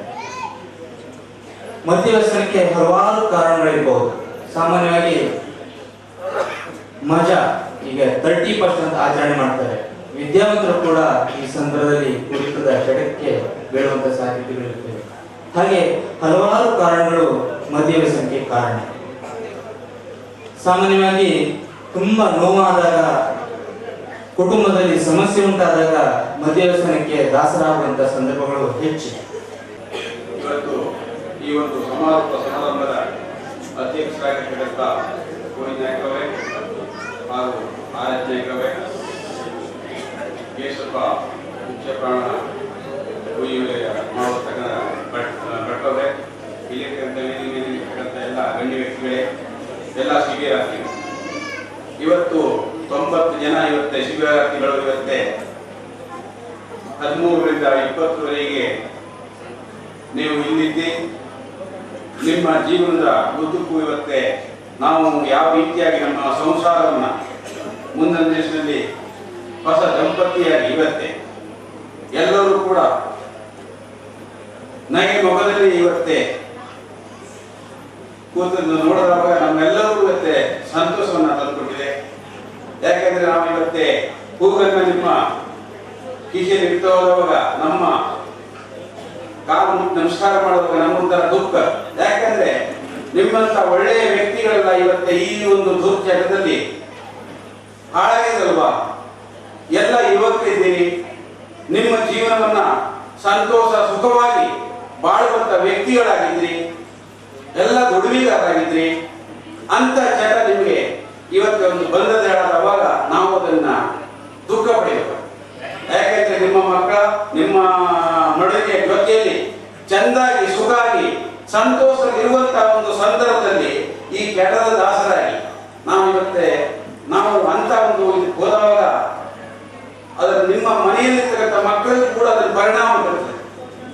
ನಮ್ಮ ತಂದೆ ಈ ರೀತಿಯಾಗಿ ಕುಡಿದು ಬಂದಾಗ ಮಕ್ಕಳೆಲ್ಲ ಹೇಳಿ ಬರೀ ಮುಲ್ಲಿ ಕೂತ್ಬಿಡ್ತಾರೆ. ತಂದೆಯ ಸುಖ, ತಂದೆಯ ಮಾತು ಕೇಳಿರ್ತದ ವ್ಯವಸ್ಥೆ. ಯಾಕೆಂದ್ರೆ ಬರ್ಬೇಕಾದ್ರೆ ಒಂದು ದರ್ಜೆಯಿಂದ ಬರ್ತಕ್ಕಂಥದ್ದು. ಹುಡುಕೊಂಡು ಬಂದಾಗ ಆ ಮಕ್ಕಳು ಭಯಭೀತರಾಗಿ ಹೆಂಡತಿನೂ ಕೂಡ ಬರೀ ಮುಲ್ಲಿ ಕೂತ್ಬಂತು. ಆ ಪರಿಸ್ಥಿತಿಯನ್ನ ಇವತ್ತೇ ಹುಡುಕ ಬಂದವಾಗ ಮನೆಯಲ್ಲಿರ್ತಕ್ಕಂಥ ಒಂದು ವ್ಯವಸ್ಥೆ, ಆ ವ್ಯವಸ್ಥೆಯನ್ನು ಇವತ್ತಿನ ದಿವಸದಲ್ಲಿ ಅವರು ದೂರ ಆಯ್ತು ಹೇಳುವಂತ ನಮ್ಮ ಮಕ್ಕಳು ಬಂದವರಿಗೂ ಕೂಡ ಖುಷಿಯಾಗದೆ, ಹೆಂಡತಿಗೂ ಕೂಡ ಖುಷಿಯಾಗದೆ ಹೇಳ್ತಕ್ಕಂಥದ್ದನ್ನ ಈ ಸಂದರ್ಭದಲ್ಲಿ ನಾವೆಲ್ಲ ಒಪ್ಕೊಳ್ಳೇಬೇಕಾಗುತ್ತೆ. ಹಾಗೆ ಡಾಕ್ಟರ್ ವಿಭೂಷಣ ಜನಪ್ರಿಯ ಧಾರ್ಮಿಕ ಮಹಾಪುರುಷರಾದ ವೀರೇಂದ್ರ ಹೆಗಡೆ ಹಾಗೂ ಮಾತೋಶ್ರೀಯವರ ಆಶೀರ್ವಾದ ನೀಡುತ್ತಾ ವೇದಿಕೆ ಮೇಲೆ ಶಿಬಿರದ ಅಂಗವಾಗಿ ಆಗಮಿಸಿದ ಗೌರವಾಧ್ಯಕ್ಷರಾದ ಮಾನ್ಯ ಶ್ರೀ ಗೋವಿಂದ ನಾಯ್ಕರವರೇ, ಅಲ್ಲದೆ ವೇದ ಮೂರ್ತಿಯಲ್ಲಿರುವ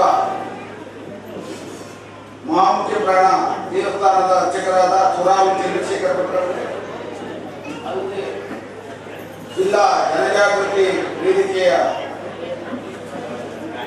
ಜಿಲ್ಲಾಧ್ಯಕ್ಷರಾದ ಯೋಗಾನಂದ ಗಾಂಧಿಯವರೇ, ಅಲ್ಲದೆ ಜಿಲ್ಲಾ ಡೈರೆಕ್ಟರ್ ಆದ ಲಕ್ಷ್ಮಣ ಸರ್ ಅವರೇ ಹಾಗೂ ಯೋಜನಾಧಿಕಾರಿಗಳಾದ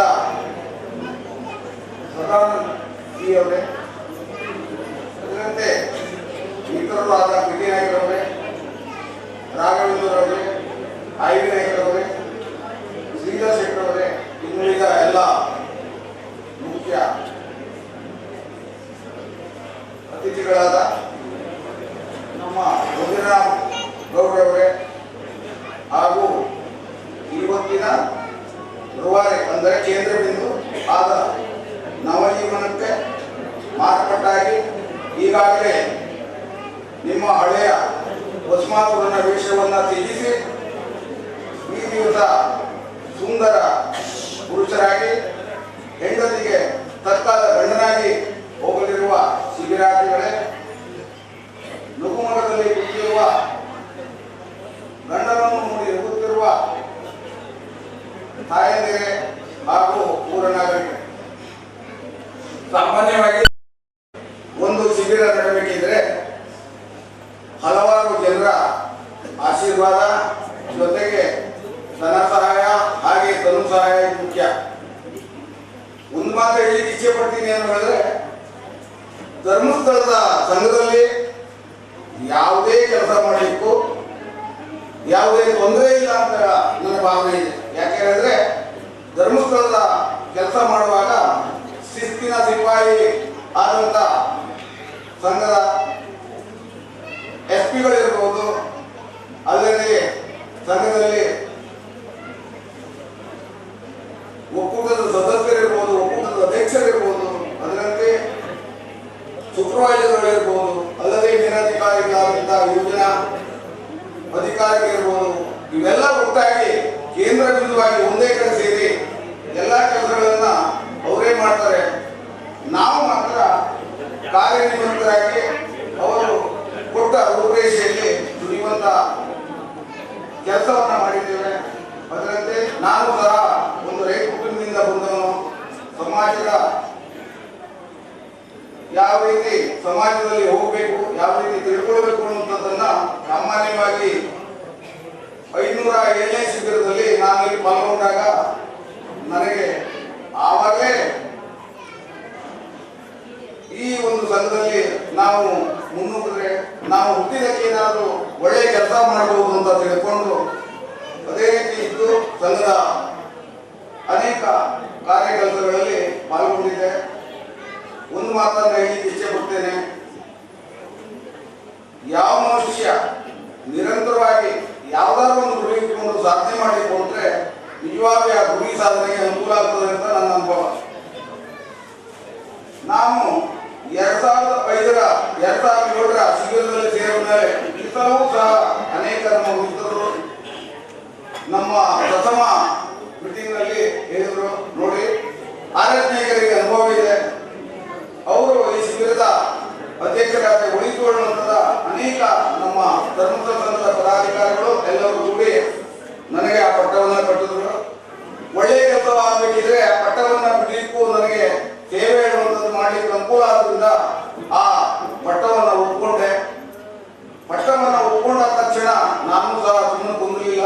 ಆಗಾಗ ನನ್ನ ಸೇವೆ ಸಹಕಾರವನ್ನ ಸಂಘದವರಿಗೆ ಕೊಟ್ಟು ಅವರ ಮುಖೇನ ಅವರ ಒಂದು ನೇತೃತ್ವದಲ್ಲಿ ಈ ಒಂದು ಕೆಲಸವನ್ನ ಮಾಡುತ್ತಾಗಿದೆ. ಸಾಮಾನ್ಯವಾಗಿ ಇಲ್ಲಿ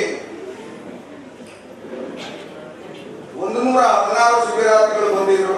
ಅದರಲ್ಲಿ ನಮ್ಮ ಒಂದು ಆಯ್ಕೆಯ ಪ್ರಕಾರ ವರ್ಷ ಹೆಚ್ಚಾದವರನ್ನ ಬಿಟ್ಟು ಆರೋಗ್ಯ ಇಲ್ಲದವರನ್ನು ಹೊರತುಪಡಿಸಿ ಹೆಚ್ಚಿನದಾಗಿ ಯುವಕರಿಗೆ ಆದ್ಯತೆಯನ್ನು ಕೊಟ್ಟು 90ನ್ನ ನಮ್ಮ ಶಿಬಿರಾರ್ಥಿಗಳನ್ನಾಗಿ ಮಾಡಿ ಬೋಧಕರಾಗಿ ಭಾಸ್ಕರ್ ಸರ್ ಅವರು, ಹಾಗೆ ಆರೋಗ್ಯ ಶಿಕ್ಷಕರಾಗಿ ಪ್ರಫುಲ್ಲ ಮೇಡಮ್ ಅವರು ಸಹ ಇಲ್ಲಿ ಯಾವ ರೀತಿಯಾಗಿ ಒಂದು ಮಣ್ಣಿನ ಮುದ್ದೆಯನ್ನ ನಾವು ಇಟ್ಟು ಅದರಿಂದ ಒಳ್ಳೆ ಮೂರ್ತಿಯನ್ನ ಮಾಡಲಿಕ್ಕೆ ಅನುಕೂಲ ಆಗುವ ದಿಶೆಯಲ್ಲಿ ಒಂದು ಶಿಲ್ಪಿ 1000 ಚೇಣನ್ನು ಹೊಡೆದು ಒಂದು ಮೂರ್ತಿಯನ್ನ ಕೆತ್ತಲಿಕ್ಕೆ ಯಾವ ರೀತಿ ಶ್ರಮ ಪಡ್ತಾನೆಯೋ ಅದೇ ರೀತಿಯಾಗಿ ನಿಮ್ಮನ್ನ ಮಾತಿನ ಒಂದು ಬೋಧನೆಯಿಂದ ನಿಮ್ಮನ್ನ ಒಳ್ಳೆ ನವಜೀವನ ಸಮಿತಿಯ ಸದಸ್ಯರನ್ನಾಗಿ ಇವತ್ತು ನಿಮ್ಮನ್ನ ಮನೆಗೆ ಹೋಗ್ಲಿಕ್ಕೆ ಅವರಿಂದ ಬೀಳ್ಕೊಡುವ ಒಂದು ಆದೇಶ ಸಿಕ್ಕಿದೆ. ಈ ಒಂದು ಶಿಬಿರಕ್ಕೆ ಕಾಣದ ಕೈಗಳು ಸಹ ಬಹಳಷ್ಟು ಜನ ಇದ್ದಾರೆ. ಅವರು ತಮ್ಮ ಅನಿಸಿಕೆ ಮೂಲಕ ಅಥವಾ ಧನ ಸಹಾಯದ ಮೂಲಕ ಅಥವಾ ತನು ಸಹಾಯದ ಮೂಲಕ ಸಹಕಾರವನ್ನ ಈ ಗ್ರಾಮದ ಜನರ ಜೊತೆಗೆ ಸಂಘದ ಪ್ರತಿಯೊಂದು ಒಕ್ಕೂಟದಿಂದಲೂ ಬಂದು ನಿಮ್ಮನ್ನ ತಿದ್ದಿ ತೀಡುವಲ್ಲಿ ಬಹಳ ಸಹಾಯವನ್ನ ಮಾಡಿದ್ದಾರೆ. ಈಗ ನಾವು ಒಂದು ಮಾತು ಹೇಳ್ತೀನಿ, ಏನೇ ಮಾಡೋದಿದ್ರು ಒಂದು ಮಾತು ಹೇಳಬೇಕು ಅಂದ್ರೆ ನಿಮಗೆ ಬೋಧನೆ ಮಾಡಿದಂತ ಗುರುಗಳು ಇವತ್ತು ಬೇರೆ ಕಾರ್ಯದ ನಿಮಿತ್ತ ಅಥವಾ ಇದೇ ಒಂದು ಕಾರ್ಯದ ನಿಮಿತ್ತ ಈಗ ನಮ್ಮನ್ನ ಅಗಲಿ ಹೋಗಿದ್ದಾರೆ. ಅವರಿಗೂ ನೀವು ಮುಂಬರುವ ದಿನಗಳಲ್ಲಿ ಅವರ ಆತ್ಮಕ್ಕೆ ಅವರು ಮಾಡಿದ ಶ್ರಮಕ್ಕೆ ಫಲ ಸಿಗಬೇಕು ಅಂತ ಹೇಳಿದ್ರೆ ಗುರುವಿನ ಗುಲಾಮನಾಗುವ ತನಕ ದೊರೆಯದನ್ನ ನಂಬುತ್ತೆ. ಯಾಕೆ ಹೇಳಿದ್ರೆ ಇವತ್ತವರು ನಮ್ಮಿಂದ ಯಾವುದೇ ಒಂದು ಗುರು ಕಾಣಿಕೆಯನ್ನು ತ್ಯಾಗ ಮಾಡಿಲ್ಲ. ನಿಮ್ಮಲ್ಲಿ ಕೇಳುವುದು ಸರಾಯಿಯನ್ನು ಬಿಡಿ, ಎಲ್ಲ ಚಟಗಳಿಂದ ದೂರರಾಗಿ ಅಂತ ಹೇಳಿ ನಮ್ಮನ್ನ ಒಳ್ಳೆಯ ಸುಪ್ರಜೆಯಾಗಿ ಮಾಡುವಂತ ಅವರಿಗೆ ಹಾಗೂ ಮೇಡಮ್ ಅವರಿಗೆ ತಮ್ಮ ಈ ಒಂದು ಸರಾಯಿಯ ತ್ಯಾಜ್ಯದ ಮೂಲಕ ಅವರನ್ನ ನೀವು ಅಭಿನಂದಿಸಬೇಕು ಅಂತ ಕೇಳ್ಕೊಳ್ತಾ, ಅದೇ ರೀತಿಯಾಗಿ ಸಂಘದ ಸೂಪರ್ವೈಸರ್ಗಳು, ಯೋಜನಾಧಿಕಾರಿಗಳು, ಜಿಲ್ಲಾ ಡೈರೆಕ್ಟರು, ಹಾಗೆ ಜಿಲ್ಲಾ ಜನಜಾಗೃತಿ ವೇದಿಕೆಯ ಅಧ್ಯಕ್ಷರು, ಅಲ್ಲದೆ ಸಂಘದ ಪದಾಧಿಕಾರಿಗಳು, ಒಕ್ಕೂಟದ ಅಧ್ಯಕ್ಷರುಗಳು, ಎಸ್ಪಿಗಳು, ಅಲ್ಲದೆ ಊರ ಎಲ್ಲ ಭಾಗದ ನಾಗರಿಕರು ತನ್ನ ಸಹಾಯದಿಂದ ಸಹಕರಿಸಿದ್ದಾರೆ. ಅವರೆಲ್ಲರಿಗೂ ನಾವು ಕೃತಜ್ಞತೆಯನ್ನು ಅರ್ಪಿಸುತ್ತಾ, ಮುಂಬರುವ ದಿನಗಳಲ್ಲಿ ಎಲ್ಲೇ ಶಿಬಿರ ಆಗಿರಲಿ, ಶಿಬಿರದಲ್ಲಿ ಶಿಬಿರಾರ್ಥಿಗಳು ಕಡಿಮೆ ಬರುವಂತ ಪ್ರಯತ್ನವನ್ನು ತಾವು ಮಾಡ್ತೀರಿ. ಅರ್ಥಾತ್ ನಿಮ್ಮ ಊರಿನಲ್ಲಿ ಸರಾಯಿ ಕುಡಿಯುವವರ ಪಾತ್ರ ಕಡಿಮೆ ಮಾಡ್ತೀರಿ ಅಂತ ತಿಳ್ಕೊಳ್ತಾ, ಅದೇ ದಿಶೆಯಲ್ಲಿ ತಾವು ಮುನ್ನುಗ್ಗಿ ಮುಂದಾದ ಒಂದು ದಿನ ನೀವು ಭಾರತದ ಸತ್ಪ್ರಜೆಯಾಗಿ ಬಾಳ್ತೀರಿ ಅಂತ ಹೇಳ್ತಾ ಮಾತಾಡಲಿಕ್ಕೆ ಅವಕಾಶ ಕೊಟ್ಟಂತ ತಮ್ಮೆಲ್ಲರಿಗೂ ಹೊಂದಿಸುತ್ತಾ ಜೈ ಹಿಂದ್ ಜೈ ಕರ್ನಾಟಕ. ನನ್ನ ಮಾತನ್ನು ನಂಬರ್ 9 ಇವರು ಪಡೆದುಕೊಂಡಿದ್ದಾರೆ. ಇವತ್ತು ಗೋವಿಂದ ಸರ್ ಅವರು ಹಾಗೆ ತೃತೀಯ ಸ್ಥಾನವನ್ನ 74ನೇ ನಂಬರ್ನ ಮಂಜುನಾಥ್ ಅವರು ಪಡೆದುಕೊಂಡಿದ್ದಾರೆ. ಈ ಒಂದು ಬಹುಮಾನವನ್ನ ಯೋಗಾನಂದ ಸರ್ ಅವರು ವಿತರಿಸಬೇಕಾಗಿ. ಹಾಗೆ ಈ 2ನೇ ಸ್ಥಾನವನ್ನ 36ನೇ ನಂಬರ್ನ ಮಂಜುನಾಥ್ ಅವರು ಪಡೆದುಕೊಂಡಿದ್ದಾರೆ. ಈ ಒಂದು ಬಹುಮಾನವನ್ನ ಶ್ರೀ ಚಂದ್ರಶೇಖರ್ ಪಟ್ಟೂರ ಸರ್ ಅವರು ವಿತರಿಸಬೇಕಾಗಿ ವಿನಂತಿಸಿಕೊಳ್ಳುತ್ತಿದ್ದೇವೆ. ಈಗ ಗುಂಪು ರಚನೆಯಲ್ಲಿ 81ನೇ ನಂಬರ್ 89 ಇವರು 2ನೇ ಸ್ಥಾನವನ್ನ ಪಡೆದುಕೊಂಡಿದ್ದಾರೆ. ಒಟ್ಟು ಈ ಒಂದು ಬ್ಯಾಚ್ ನಂಬರ್ 90 ಗಣಪತಿ ಅವರು ಪಡೆದುಕೊಂಡಿದ್ದಾರೆ. ಈ ಒಂದು ಸ್ಪರ್ಧೆಯಲ್ಲಿ ಪ್ರಥಮ ಸ್ಥಾನವನ್ನ 10ನೇ ನಂಬರ್ನ ವಿಷ್ಣು ಆಚಾರ್ಯ ಅವರು ಪಡೆದುಕೊಂಡಿದ್ದಾರೆ. 77ನೇ ಬ್ಯಾಚ್ ನಂಬರ್ನ ನಾಗೇಶ್ ಅವರು ಪಡೆದುಕೊಂಡಿದ್ದಾರೆ. ಇವತ್ತು ಬಹುಮಾನವನ್ನು ಶ್ರೀ ವಜ್ರನಾಭಗೌಡ ಸರ್ ಅವರು ವಿತರಿಸಬೇಕಾಗಿ ಕೇಳಿಕೊಳ್ಳುತ್ತಿದ್ದೇವೆ.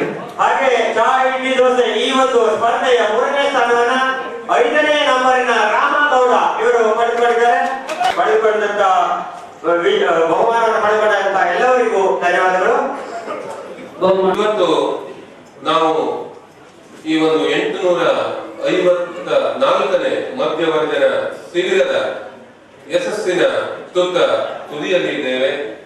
ಕಾರ್ಯಕ್ರಮ ಸಂಪೂರ್ಣ ಯಶಸ್ವಿಯಾಗಿದೆ. ಅಂದ್ರೆ ಇದರ ಹಿಂದೆ ಸ್ವಾಮಿ ಮಂಜುನಾಥ ಸ್ವಾಮಿ ಇದ್ದಾನೆ, ಪೂಜ್ಯ ಹೆಗ್ಗಡೆ ಅವರಿದ್ದಾರೆ.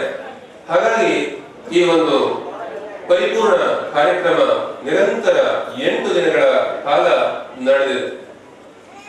ಇಂತಹ ಒಂದು ಕಾರ್ಯಕ್ರಮಗಳು ಈ ಒಂದು ಗ್ರಾಮೀಣ ಪ್ರದೇಶದಲ್ಲಿ ನಡೆಯಬೇಕು ಅಂದ್ರೆ ಹೇಳ್ತಾರೆ, ಒಂದು ಹುಲ್ಲು ಕಡ್ಡಿ ಅಲ್ಲಾಡಬೇಕಿದ್ರು ದೈವಿ ಪ್ರೇರಣೆ ಇಲ್ಲದೆ ಏನೂ ಸಾಧ್ಯ ಇಲ್ಲ ಅಂತ. ಈ ಕಾರ್ಯಕ್ರಮಗಳ ಹಿಂದೆ ದೇವರಿದ್ದಾನೆ, ಭಗವಂತ ಇದ್ದಾನೆ ಅನ್ನಲಿಕ್ಕಾಗಿ ನಾವು ಇವತ್ತು ಯಶಸ್ಸನ್ನ ಕಾಣ್ತಾ ಇದ್ದೇವೆ. ನಾವೆಲ್ಲರೂ ಕಾರಣೀಕರ್ತ ಬೇರಿದ್ದಾನೆ, ನಾವೆಲ್ಲರೂ ಪ್ರೇರಕರು. ಅಂದ್ರೆ ಇಲ್ಲಿ ಬಂದು ಪದನಿಮಿತ್ತ ಕೆಲಸ ಮಾಡುವವರು, ಆ ದೇವರ ಇಚ್ಛೆಯಂತೆ ಹೋಗು, ಈ ಕೆಲಸವನ್ನ ಮಾಡು ಅಂತ ನಮ್ಮನ್ನ ಕಳಿಸಿದ್ದಾನೆ. ನಮ್ಮ ಪ್ರಾಮಾಣಿಕ ಪ್ರಯತ್ನವನ್ನ ಈ ಒಂದು ಶಿಬಿರದಲ್ಲಿ ಮಾಡ್ತಾ ಇದ್ದೇವೆ. ಇವತ್ತು ಈ 8 ದಿನಗಳು ಹೇಗೆ ಕಳೆದು ಹೋದವು, ಹೇಗೆ ಹೋದವು ಅನ್ನೋದು ನಮಗೆ ನೆನಪಿಸಲಿಕ್ಕೆ ಸಾಧ್ಯ ಇಲ್ಲ. ಇದು ಸಮಾಜವನ್ನ ಕಟ್ಟುವಂತ ಕಾರ್ಯಕ್ರಮ, ಸಮಾಜವನ್ನ ಗೆಲ್ಲುವಂತ ಕಾರ್ಯಕ್ರಮ. ಈ ಕಾರ್ಯಕ್ರಮವನ್ನ ಅಂದ್ರೆ ಯಾರೆಂದ್ರೆ ಮಾಡ್ಲಿಕ್ಕೆ ಆಗುವುದಿಲ್ಲ. ಸಮಾಜದ ಹಣವುಳ್ಳವರಿದ್ದಾರೆ, ಸಮಾಜ ಪ್ರಭಾವಿಗಳಿದ್ದಾರೆ. ಆದ್ರೆ ಮಧ್ಯವರ್ಗದ ಶಿಬಿರವನ್ನ ಮಾಡ್ಲಿಕ್ಕೆ ಯಾರಿಂದಲೂ ಸಾಧ್ಯ ಇಲ್ಲ. ಅದಕ್ಕೆ ಇಲ್ಲಿ ನಾವು 13ನೇ ತಾರೀಕಿನ ದಿನ ಉದ್ಘಾಟನೆ ಆಯಿತು. ಆ ಮಂಜುನಾಥನ ಇಚ್ಛೆಯಂತೆ ಅದಕ್ಕೊಬ್ಬರು ಶಿಕ್ಷಕರಾಗಿ ಅಂದ್ರೆ ಈ ಶಿಬಿರದ ಅಧಿಕಾರಿಯಾಗಿ ಭಾಸ್ಕರ್ ಅನ್ನುವಂತ ಒಬ್ಬರನ್ನ ಕಳಿಸಿದ್ರು. ನಿಮಗೆ ಗೊತ್ತಿದ್ದ ಹಾಗೆ ಭಾಸ್ಕರ ಅಂದ್ರೆ ಸೂರ್ಯನ ಇನ್ನೊಂದು ಹೆಸರು. ಅಂದ್ರೆ ಸೂರ್ಯ ಕತ್ತಲೆ ಬೆಳಕು ಆಗುವುದು ಸ್ವಾಭಾವಿಕ. ಅಂದ್ರೆ ಸೂರ್ಯ ಕಿರಣಗಳು ಬಿದ್ದಾಗ ಮಾತ್ರ ನಾವು ಬೆಳಕನ್ನು ಕಾಣಲಿಕ್ಕೆ ಸಾಧ್ಯ ಆಗ್ತದೆ. ಹಾಗಾಗಿ ಆ ಭಾಸ್ಕರ ಅನ್ನುವನು ನಿಮ್ಮ 90 ಜನ ಶಿಬಿರದಲ್ಲಿ ಭಾಗವಹಿಸಿದಂತ ಶಿಬಿರಾರ್ಥಿಗಳ ರಕ್ತನಾಡಿಗಳಲ್ಲಿ ಆ ಸೂರ್ಯನ ಕಣಗಳು, ಆ ಭಾಸ್ಕರನ ಕಣಗಳು ಓಡಾಡ್ತಾ ಇವೆ. ನಿಮ್ಮ ಮನದಲ್ಲಿ ಆ ಭಾಸ್ಕರ ಸದಾ ನೆಲೆಸಿರಬೇಕು, ನೀವು ಸದಾ ಬೆಳಕನ್ನು ಕಾಣಬೇಕು ಅಂತ ಈ ಸಂದರ್ಭದಲ್ಲಿ ನಿಮ್ಮ ಮುಂದೆ ಹೇಳ್ತೇನೆ. ಈಗ ನಾವು ಈ ಒಂದು 8 ದಿನಗಳ ಕಾಲ ದಿನಕ್ಕೊಂದು ಹಲವಾರು ಕಾರ್ಯಕ್ರಮಗಳನ್ನ ಮಾಡ್ತಾ ಬಂದ್ವಿ. ಈ 8 ದಿನಗಳ ಕಾರ್ಯಕ್ರಮದಲ್ಲೂ ಕೂಡ ನಾವು ಭಾಗವಹಿಸಿದ್ದೇವೆ. 1 ದಿನಗಳನ್ನ ಹೊರತುಪಡಿಸಿದರೆ ಎಲ್ಲ ದಿನಗಳಲ್ಲೂ ಭಾಗವಹಿಸಿದ್ದೇವೆ. ಅಂದ್ರೆ ಈಗಾಗಲೇ ಹೇಳಿದಾಗೆ ನೀವು 90 ಜನರಲ್ಲಿ ಡಿಗ್ರಿ ಹೋಲ್ಡರ್ ಇದ್ರಿ, ಅಂದ್ರೆ SSLC ಮಾಡಿದವರು ಇದ್ರಿ, 2ನೇ ಕ್ಲಾಸ್ ಮಾಡಿದವರು ಇದ್ರಿ. ಬರೀ 8 ಜನ ಮಾತ್ರ ಶಾಲೆಗೆ ಹೋಗದೇ ಇದ್ದವರು ಇದ್ದಾರೆ. ನಿಮ್ಗೆಲ್ಲರಿಗೂ ಕೂಡ ಜ್ಞಾನ ಇದೆ, ಬುದ್ಧಿ ಇದೆ. ಆದ್ರೆ ಈ ಸರಾಯಿ ಅಂದ್ರೆ ಮದ್ಯದಿಂದ ಏನಾಗ್ತದೆ ಅನ್ನೋದನ್ನ ಇವತ್ತಿಗೂ ಕೂಡ ನಿಮಗೆ ತಿಳ್ಕೊಳ್ಳಲಿಕ್ಕೆ ಸಾಧ್ಯ ಆಗಲಿಲ್ಲ. ಅಂತಹ ಒಂದು ಘನ ಕಾರ್ಯವನ್ನ, ಅದು ದೇಹಕ್ಕೆ ಹೇಗೆ ಅಪಾಯ, ಸಮಾಜದಲ್ಲಿ ಇದು ಕುಡಿಯುವುದರಿಂದ ನಿಮ್ಮ ಸ್ಥಾನಮಾನಗಳು ಏನು ಅನ್ನುವುದನ್ನ ಈ ಶಿಬಿರ ನಿಮಗೆ ಕಲಿಸಿಕೊಟ್ಟಿದೆ. ನೋಡಿ ಬಂಧುಗಳೇ, ಇವತ್ತು ಒಂದು ಕಾರ್ಯಕ್ರಮ ಮಾಡ್ತೇವೆ ಅಂದ್ರೆ ಅದು ಬಹಳ ಕಷ್ಟ. ಅಂದ್ರೆ ಅದು ಸುಲಭದ ಮಾತಲ್ಲ. ಇಷ್ಟೊಂದು ವ್ಯವಸ್ಥಿತವಾದ ರೀತಿಯಲ್ಲಿ 8 ದಿನಗಳ ಪರ್ಯಂತ ಒಂದು ವ್ಯವಸ್ಥಿತವಾಗಿ ನಡೆಸಬೇಕು ಅಂದ್ರೆ ಬಹಳ ಕಷ್ಟ. ಆದ್ರೆ ಅದಕ್ಕೆ ಹಣಕಾಸಿನ ಖರ್ಚು ಇರಬಹುದು, ಆ ಸಂಘಟನೆ ಇರಬಹುದು, ಎಲ್ಲೂ ಕೂಡ ತೊಂದರೆ ಆಗದೇ ಇದ್ದಂತ ರೀತಿಯಲ್ಲಿ ಈ ಕಾರ್ಯಕ್ರಮ ಯಶಸ್ವಿಯಾಗಿದೆ. ಹಾಗೆ ಈ ಕಾರ್ಯಕ್ರಮದ ಹಿಂದೆ ಕಾಣದ ಕೈಗಳು ಕೆಲಸ ಮಾಡಿದ್ದೇವೆ. ನಿರಂತರವಾಗಿ ನಿಮ್ಮೊಟ್ಟಿಗೆ ಕೆಲಸ ಮಾಡಿದಂತ ಯೋಜನೆಯವರಿದ್ದಾರೆ, ಗ್ರಾಮಸ್ಥರು. ಅಂದ್ರೆ ನನಗೂ ಕೂಡ ಬಹಳ ಸಂತೋಷ ಆಗ್ತಿದೆ. ಅಂದ್ರೆ ನಾವು ದಿನನಿತ್ಯನೂ ಬರುವಾಗ ದಿನದಿಂದ ದಿನಕ್ಕೆ ಅಂದ್ರೆ ಜನ ಹೆಚ್ಚುತ್ತಾ ಹೋಗಿದ್ದಾರೆ. ಅಂದ್ರೆ ಇಲ್ಲಿಯ ಸಾರ್ವಜನಿಕರು ತುಂಬಾ ಈ ಒಂದು ಕಾರ್ಯಕ್ರಮಕ್ಕೆ ಸಹಕಾರವನ್ನ ಮಾಡಿದ್ದಾರೆ. ಅಂದ್ರೆ ಹಿಂದಿನ ಮಧ್ಯವರ್ಜನ ಸೇವೆಯಲ್ಲಿ ನಡೆದಾಗ ನಾನು 1 ದಿನ ಮಾತ್ರ ಬಂದಿದ್ದೆ. ಅಂದ್ರೆ ಇವತ್ತು ದಿನನಿತ್ಯವೂ ಬರ್ತಾ ಇದ್ದೇನೆ. ಬಂದಾಗ ಇಲ್ಲಿಯ ಜನರ ಒಂದು ಸಹಕಾರ ನಮಗೂ ಕೂಡ ಈ ಕಾರ್ಯಕ್ರಮ ಮಾಡಿದ್ದಕ್ಕೆ ಸಾರ್ಥಕ ಅನ್ನುವಂತ ಭಾವನೆ ನಮ್ಮಲ್ಲಿ ಬಂದಿದೆ. ಹಾಗೆ ಈ ಒಂದು ಮದ್ಯವನ್ನ ಬಿಟ್ಟು ನವಜೀವನಕ್ಕೆ ಕಾಲಿಟ್ಟಂತ ಅನೇಕ ಬಂಧುಗಳು, ಅಂದ್ರೆ ನಾವು ಕಳೆದ ವರ್ಷ ಗೇಸಪ್ಪ ಸೀಮಾ ಮುಖ್ಯ ಪ್ರಾಣ ದೇವಸ್ಥಾನದಲ್ಲಿ ನಮ್ಮ ಪೂಜ್ಯ ವೀರೇಂದ್ರ ಹೆಗಡೆಯವರ ನೇತೃತ್ವದ ಇದೇ ಕಾರ್ಯಕ್ರಮವನ್ನ ಮುಖ್ಯ ಪ್ರಾಣ ದೇವ ಸನ್ನಿಧಿಯಲ್ಲಿ 659 ಶಿಬಿರವನ್ನ ಮಾಡಿದಾಗ ಅಲ್ಲಿ ಸೇರಿದಂತ ಈ ಶಿಬಿರಾರ್ಥಿಗಳು ಯಾರು ಮದ್ಯವನ್ನ ಸೇರಿದಂತವರು ನವಜೀವನವನ್ನ ಯಾರು ಸಮಿತಿಯಲ್ಲಿ ಸೇರಿಕೊಂಡಿದ್ದಾರೆ ಅವರು ಎಲ್ಲರೂ ಕೂಡ ಇಲ್ಲಿ ಬಂದು ನಮಗೆ ಅವರ ಪರಿಚಯ ಇಲ್ಲ, ಅವರು ನಮ್ಮನ್ನ ಮಾತಾಡ್ತಿದ್ದಾರೆ. ಅಲ್ಲಿ ನೀವಿದ್ರಿ ಆ ಒಂದು ಸಭೆಯಲ್ಲಿ, ಆ ಒಂದು ಶಿಬಿರದಲ್ಲಿ ನಾವು ಪಾಲ್ಗೊಂಡಿದ್ವಿ. ಅವತ್ತಿನಿಂದ ನಾವು ಇವತ್ತಿನವರೆಗೆ ಮದ್ಯವನ್ನ ಮುಟ್ಲಿಲ್ಲ, ನಾವು ನವಜೀವನವನ್ನ ಪ್ರಾರಂಭಿಸಿದ್ದೇವೆ ಅನ್ನುವಂತ ವಿಚಾರವನ್ನು ನಮಗೆ ಹಂಚಿಕೊಂಡಾಗ ಅದಕ್ಕಿಂತ ಸಂತೋಷ ಬೇರೆ ಇಲ್ಲ. ಅಂದ್ರೆ ಅಂತ ಒಂದು ಸಮಾಜ ಮುಟ್ಟುವಂತ ಕೆಲಸವನ್ನ ನಾವು ಮಾಡಿದ್ದೇವೆ. ಅಂದ್ರೆ ಗಣ್ಯರು ಮಾಡಿದ್ದಾರೆ ಪೂಜ್ಯರ ಮಾರ್ಗದರ್ಶನದಲ್ಲಿ. ಹಾಗಾಗಿ ಇವತ್ತು ನಿನ್ನೆ ನೋಡಿ, ಯಾರ ಮನೆಯಲ್ಲಿಯೂ ಕಷ್ಟ ಅನ್ನೋದು ಎಲ್ಲರ ಮನೆಯಲ್ಲಿಯೂ ಇದೆ, ಸ್ವಲ್ಪ ಹೆಚ್ಚು ಕಡಿಮೆ. ಅದಕ್ಕೆ ಪರಿಹಾರ ಅಂದ್ರೆ ಯಾವುದೋ ತಲೆ ಬಿಸಿಗಾಗೋ ಅಥವಾ ಏನೋ ಒಂದು ವ್ಯತ್ಯಾಸಕ್ಕಾಗಿ ಅದಕ್ಕೆ ಮಧ್ಯ ಪರಿಹಾರ ಅಲ್ಲ. ನಿನ್ನೆ ನಾವು ವಿಧಾಯ ಕಾರ್ಯಕ್ರಮ ಅಂತ ಮಾಡಿದ್ವಿ, ಅಂದ್ರೆ ರಾತ್ರಿ. ಆ ಕಾರ್ಯಕ್ರಮದ ನೆನಪನ್ನ ನೀವು ಒಂದು ಬಾರಿ ಮಾಡ್ಕೊಳ್ಳಿ. ಅದು ಹೇಗಿತ್ತು ಅಂದ್ರೆ ಪ್ರತಿಯೊಬ್ಬರ ಅಂದ್ರೆ ಕುಡಿತದ ಪರಿಣಾಮ ಹೇಗಾಗಿದೆ, ಪ್ರತಿಯೊಬ್ಬರ ಒಬ್ಬ ಮನುಷ್ಯ ಒಂದು ಕುಟುಂಬದಲ್ಲಿ ಕುಡಿತವನ್ನ ಮಾಡಿದ್ದಾರೆ ಅಂದ್ರೆ ಆ ಕುಟುಂಬ ಏನಾಗಿದೆ, ಸಮಾಜದಲ್ಲಿ ಅವರು ಮರ್ಯಾದೆಯಿಂದ ಬದುಕುವ ಹಾಗಿಲ್ಲ, ಮಕ್ಕಳು ತಗ್ಗಿಸಬೇಕು, ತಂದೆ ತಾಯಿಗಳಿಗೆ ಮರ್ಯಾದೆ ಇಲ್ಲ. ಅಂದ್ರೆ ಸಮಾಜದಲ್ಲಿ ಅವರ ಬಾಳು ಅಂದ್ರೆ ಅವರು ಯಾರು ಕೂಡ ಅವರನ್ನ ಸಮೀಪಕ್ಕೆ ತೆಗೆದುಕೊಳ್ಳುವಂತ ಪರಿಸ್ಥಿತಿ ಇಲ್ಲ. ಅಂದ್ರೆ ಒಬ್ಬೊಬ್ಬ ಕುಟುಂಬದಲ್ಲಿಯೂ ಕೂಡ ಅಂತ ಒಂದು ನೋವನ್ನ ಹೇಳಿಕೊಂಡಂತ ಸಾಕಷ್ಟು ಜನ ಇಲ್ಲಿ ಇದ್ದಾರೆ. ಹಾಗಾಗಿ ಈಗ ಕುಡಿತಕ್ಕೆ ಹೇಳುವುದಂದ್ರೆ ಬರೀ ಈ ಒಂದು ಪುರುಷರೇ ಕಾರಣ ಅಂತ ಅಲ್ಲ. ಅದರ ಹಿಂದೆ ಅಂದ್ರೆ ಇವತ್ತು ಸಾಕಷ್ಟು ವಿವಾಹಿತರಿದ್ದಾರೆ. ಅಂದ್ರೆ 90 ಜನರಲ್ಲಿ ಸುಮಾರು 76 ಜನ ವಿವಾಹಿತರಿದ್ದಾರೆ. ಅಂದ್ರೆ ಒಂದು ಯಶಸ್ವಿ ಪುರುಷನ ಹಿಂದೆ ಒಂದು ಮಹಿಳೆ ಇದ್ದಾಳೆ ಅಂತ ಹೇಳ್ತಾರೆ. ಒಬ್ಬ ಪುರುಷ ಬದಲಾವಣೆ ಅವಳು ಮಹಿಳೆಯಿಂದ ಸಾಧ್ಯ ಆಗ್ತದೆ. ಹಾಗಾಗಿ ಪ್ರತಿಯೊಂದು ಹೆಜ್ಜೆಗಳಲ್ಲಿಯೂ ಅವನ ಭವಿಷ್ಯತ್ತನ್ನ ರೂಪಿಸುವಂತವಳು ಮಹಿಳೆ ಇರ್ತಾರೆ. ಅಂದ್ರೆ ಒಂದಿನ ಕುಡಿದು ಬಂದಿದ್ದಾನೆ ಅಂದ್ರೆ ಅವನನ್ನ ಯಾವ ರೀತಿಯಾಗಿ ನೋಡಬೇಕು, ಅವನ ಮದ್ಯವನ್ನ ಮತ್ತೆ ಮುಟ್ಟದೇ ಇದ್ದಾಗ ಕುಡಿಯದೇ ಇದ್ದಾಗ ಏನೆಲ್ಲ ಮಾಡಬೇಕು ಹೇಳುವಂತ ನಿಟ್ಟಿನಲ್ಲಿ ಮಹಿಳೆಯರು ಕೂಡ ಪ್ರಯತ್ನವನ್ನ ಮಾಡಬೇಕು. ಅದಕ್ಕಾಗಿ ನಾನು ಪದೇ ಪದೇ ಹೇಳ್ತೇನೆ, ಇದು ನಾವು ಪುರಾಣವನ್ನ ಕೇಳ್ತೇವೆ. ಅಂದ್ರೆ ಸೀತಾರಾಮರು, ಪಾರ್ವತಿ ಪರಮೇಶ್ವರರು, ಅಂದ್ರೆ ರಾಧಾಕೃಷ್ಣರು, ಅಂದ್ರೆ ಆ ಮಾತೆಯರು ಅದಕ್ಕೆ ಏನು ಮದ್ಯವನ್ನ ಕುಡಿತಾರೆ ಅಂದ್ರೆ ಕಸಿಯುವುದು ಅಥವಾ ಅವರಿಗೆ ತೊಂದರೆ ಮಾಡುವುದು ಅಂತಲ್ಲ, ಪರಿವರ್ತನೆಯನ್ನು ಮಾಡಲಿಕ್ಕೆ ಅವರಿಗೂ ಕೂಡ ಸಾಕಷ್ಟು ಅವಕಾಶಗಳಿವೆ. ಹಾಗಾಗಿ ಅವರು ಕುಡಿತಕ್ಕೂ ಕೂಡ ಕಾರಣಕರ್ತ ಮಹಿಳೆಯರು ಕೂಡ ಸಾಕಷ್ಟು ಜನ. ಅಂದ್ರೆ ನೋವು ಅಂದ್ರೆ ಅದೇ, ಅಂದ್ರೆ ಮನೆಯಲ್ಲಿ ಸಂಸಾರದಲ್ಲಿ ಒಗ್ಗಟ್ಟಿಲ್ಲ, ನೋವಿದೆ ಅಂದಾಗ ಆ ನೋವಿಗೂ ಕೂಡ ಕೆಲವರು ಕುಡಿತವನ್ನ ಮಾಡಿದವರಿದ್ದಾರೆ. ದಯವಿಟ್ಟು ಅಂತಹ ವ್ಯತ್ಯಾಸಗಳು ಯಾವ ಕುಟುಂಬದಲ್ಲಿಯೂ ಕೂಡ ಆಗಬಾರದು.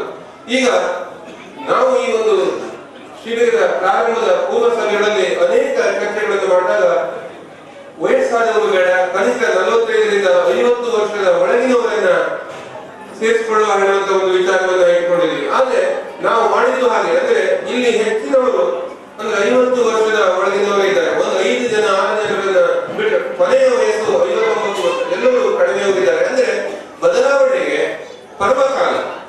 ಮನುಷ್ಯನಾದವನು ತಪ್ಪು ಮಾಡದೇ ಇದ್ದವರು ಯಾರೂ ಇಲ್ಲ, ಪ್ರತಿಯೊಬ್ಬರು ತಪ್ಪು ಮಾಡ್ತಾರೆ. ಆದ್ರೆ ಅದು ಬದಲಾವಣೆಗೆ ಅನೇಕ ಸಮಯಗಳು ಬರ್ತವೆ. ಆದ್ರೆ ನಿಮ್ಮ ಜೀವನದಲ್ಲಿ ಇಂತಹ ಒಂದು ಬದಲಾವಣೆಗೆ ಒಂದು ಅವಕಾಶಗಳು ಬಂದಿವೆ. ನೀವು ಬದಲಾಗಬೇಕು. ಅಂದ್ರೆ ಇವತ್ತೂ ಕೂಡ ನೀವು ಬದಲಾಗಲಿಲ್ಲ ಅಂದ್ರೆ ನಿಮಗೆ ಮತ್ತೆ ಜೀವನವಿಲ್ಲ.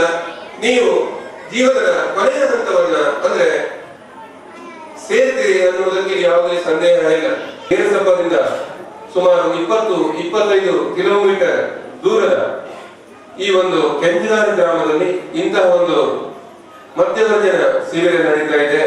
ಈ ಒಂದು ಕಾರ್ಯಕ್ರಮದಲ್ಲಿ ನನಗೆ ನಮ್ಮ ಹಿರಿಯರು ಆರ್ಎಫ್ ನಾಯಕರವರು ಇದ್ದಾರೆ. ಅವರ ಒಂದು ಉಪಸ್ಥಿತಿಯಲ್ಲಿ ನನಗೆ ಗೌರವಾಧ್ಯಕ್ಷನಾಗಿ ಒಂದು ಸ್ಥಾನವನ್ನು ಕೊಟ್ಟು ಕಾರ್ಯಕ್ರಮದಲ್ಲಿ ಭಾಗವಹಿಸಲಿಕ್ಕೆ ಅವಕಾಶವನ್ನು ಮಾಡಿಕೊಟ್ಟಿದ್ದಾರೆ. ಅಂದ್ರೆ ಈ ಕಾರ್ಯಕ್ರಮದ ಈಗಾಗಲೇ ನಮ್ಮ ವಿನ್ಸೆಂಟ್ ಪ್ರೈಸ್ ಅವರು ಹೇಳಿದ್ರು, ಅಂದ್ರೆ ಈ ಕಾರ್ಯಕ್ರಮ ಇಲ್ಲಿ ಹೆಚ್ಚೆಚ್ಚು ಹಿಂದಿನಗಿಂತ ನಡೀತಾ ಇದೆ. ಅಂದ್ರೆ ನಮ್ಮ ಜಿಲ್ಲಾ ನಿರ್ದೇಶಕರು ಲಕ್ಷ್ಮಣ್ ಎಂ ಅವರು, ಹಾಗೆ ಸದಾ ಆನಂದದಿಂದ ಇರುವಂತ ಯೋಜನಾಧಿಕಾರಿಗಳು ನಿಮ್ಮೊಟ್ಟಿಗಿದ್ದಾರೆ. ಅವರು ಪದೇ ಪದೇ ಹೇಳ್ತಾರೆ, ನಿಮ್ಗೆ ಏನೇ ತೊಂದರೆ ಇದ್ರು ಕೂಡ ನೇರವಾಗಿ ನಮ್ಮ ನಂಬರ್ ಅನ್ನ ಇಟ್ಕೊಳ್ಳಿ, ನಮಗೆ ಕಾಲ್ ಮಾಡಿ, ನಿಮ್ಮ ಮನೇಲಿ ಇರ್ತೇವೆ ಅಥವಾ ನಿಮ್ಮನ್ನು ಎಲ್ಲಿ ಆಫೀಸಿಗೆ ಕರೀತೇವೆ, ನಿಮ್ಮ ಸಮಸ್ಯೆಗಳಿಗೆ ನಾವು ಸ್ಪಂದಿಸ್ತೇವೆ ಅಂತ ಹೇಳುವಂತ ಮಾತುಗಳನ್ನ ಮಾಡ್ತಾರೆ.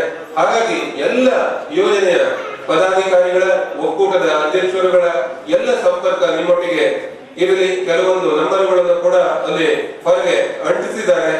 ಎಲ್ಲ ಯೋಜನೆಯ ಸಂಪರ್ಕದಲ್ಲಿ ಇರಿ.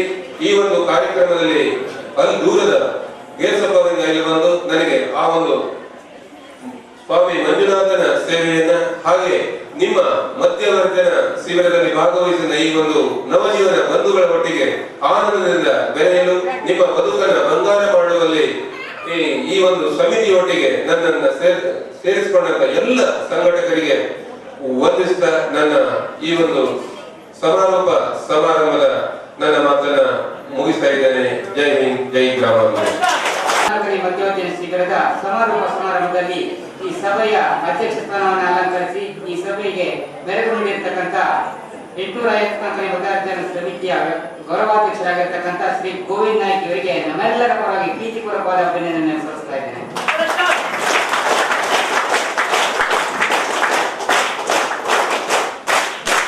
ಅದೇ ರೀತಿ 850 ಮಧ್ಯವರ್ಜನ ವ್ಯವಸ್ಥಾಪನಾ ಸಮಿತಿಯ ಅಧ್ಯಕ್ಷರು ಈ ಒಂದು ಕಾರ್ಯಕ್ರಮಕ್ಕೆ ಮೆರಗು ನೀಡಿರ್ತಕ್ಕಂತಹ ಶ್ರೀ ಆರ್.ಎಚ್. ಸರ್ ಅವರಿಗೂ ಸಹ ನಮ್ಮೆಲ್ಲರ ಪರವಾಗಿ ಪ್ರೀತಿಪೂರ್ವಕವಾದ ಅಭಿನಂದನೆಯನ್ನು ಸಲ್ಲಿಸ್ತಾ ಇದ್ದೇನೆ.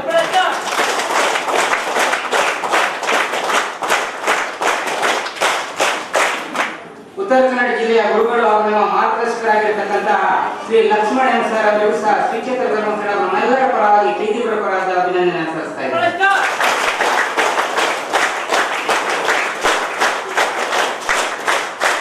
ಉತ್ತರ ಕನ್ನಡ ಜಿಲ್ಲಾ ಜನಜಾಗೃತಿ ವೇದಿಕೆ ಅಧ್ಯಕ್ಷರಾದ ಶ್ರೀ ಯೋಗಾನಂದ್ ಗಾಂಧಿ ಸರ್ ಇವರಿಗೂ ಸಹ ನಮ್ಮೆಲ್ಲರ ಪರವಾಗಿ ಪ್ರೀತಿಪೂರ್ವಕವಾದ ಅಭಿನಂದನೆಯನ್ನು ಸಲ್ಲಿಸ್ತಾ ಇದ್ದೇನೆ.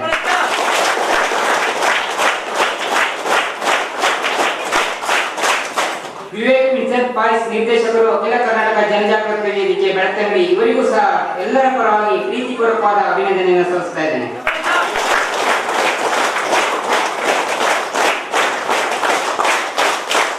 ಶ್ರೀ ಚಂದ್ರಶೇಖರ್ ಭಟ್ ಸುರಾಲು ಪ್ರಧಾನ ಅರ್ಚಕರು ಸೀಮಾ ಮುಖ್ಯಪ್ರಾಣ ದೇವಸ್ಥಾನ ಜೇತಪ್ಪ ಇವರಿಗೂ ಸಹ ಕ್ಷೇತ್ರದ ವತಿಯಿಂದ ನಮ್ಮೆಲ್ಲರ ಪರವಾಗಿ ಪ್ರೀತಿಪೂರ್ವಕವಾದ ಅಭಿನಂದನೆಯನ್ನು ಸಲ್ಲಿಸ್ತಾ ಇದ್ದೇನೆ.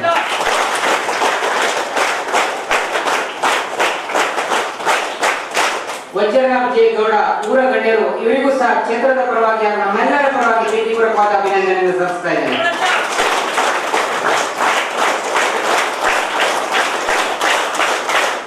ವಿಜಯವಾಣಿ ಪತ್ರಿಕಾ ವರದಿಗಾರರಾಗಿರ್ತಕ್ಕಂತಹ ಎಚ್ ಎಂ ಮಾರುತಿ ಸರ್ ಅವರಿಗೂ ಸಹ ಕ್ಷೇತ್ರದ ಪರವಾಗಿ ಹಾಗೂ ನಮ್ಮೆಲ್ಲರ ಪರವಾಗಿ ಪ್ರೀತಿಪೂರ್ವಕವಾದ ಅಭಿನಂದನೆಯನ್ನು ಸಲ್ಲಿಸ್ತಾ ಇದ್ದೇನೆ.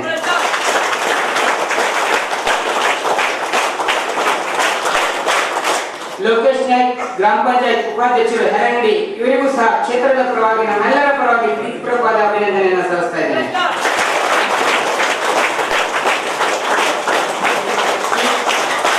ಪಿಟಿ ನಾಯ್ಕ್ ಪಿಎಲ್ಡಿ ಬ್ಯಾಂಕ್ ನಿರ್ದೇಶಕರು ಇವರಿಗೂ ಸಹ ಕ್ಷೇತ್ರದ ಪರವಾಗಿ ನಮ್ಮೆಲ್ಲರ ಪರವಾಗಿ ಪ್ರೀತಿಪೂರ್ವಕವಾದ ಅಭಿನಂದನೆಯನ್ನು ಸಲ್ಲಿಸ್ತಾ ಇದ್ದೇನೆ.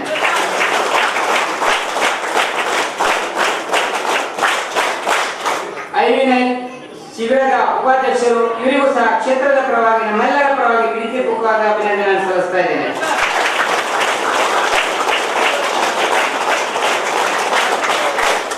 ರಾಮಚಂದ್ರ ನಾಯ್ಕ ಕಡ್ಡೋಕ ಶಿಬಿರದ ಉಪಾಧ್ಯಕ್ಷರು ಇವರಿಗೂ ಸಹ ಕ್ಷೇತ್ರದ ಪರವಾಗಿ ನಮ್ಮೆಲ್ಲರ ಪರವಾಗಿ ಪ್ರೀತಿಪೂರ್ವಕವಾದ ಅಭಿನಂದನೆಯನ್ನು ಸಲ್ಲಿಸ್ತಾ ಇದ್ದೇನೆ.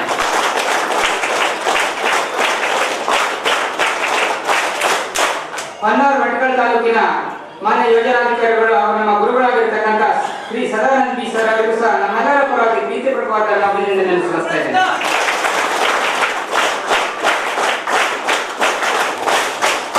ಶಿಬಿರದ ಉಪಾಧ್ಯಕ್ಷರಾಗಿರ್ತಕ್ಕಂಥ ರಾಘವೇಂದ್ರ ಜೇಸಪ್ಪ ಇವರಿಗೂ ಸಹ ಕ್ಷೇತ್ರದ ಪರವಾಗಿ ನಮ್ಮೆಲ್ಲರ ಪರವಾಗಿ ಪ್ರೀತಿಪೂರ್ವಕವಾದ ಅಭಿನಂದನೆಯನ್ನು ಸಲ್ಲಿಸ್ತಾ ಇದ್ದೇನೆ.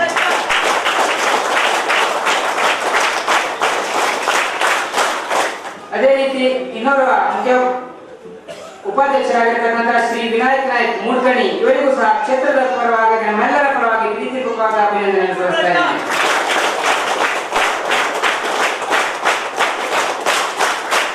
ಅದೇ ರೀತಿ ಗಣ್ಯರಾಗಿರ್ತಕ್ಕಂಥ ಗಣಪಾಯ ಗೌಡ ಇವರಿಗೂ ಸಹ ಕ್ಷೇತ್ರದ ಪರವಾಗಿ ನಮ್ಮೆಲ್ಲರ ಪರವಾಗಿ ಪ್ರೀತಿಪೂರ್ವಕವಾದ ಅಭಿನಂದನೆಯನ್ನು ಸಲ್ಲಿಸ್ತಾ ಇದ್ದೇನೆ.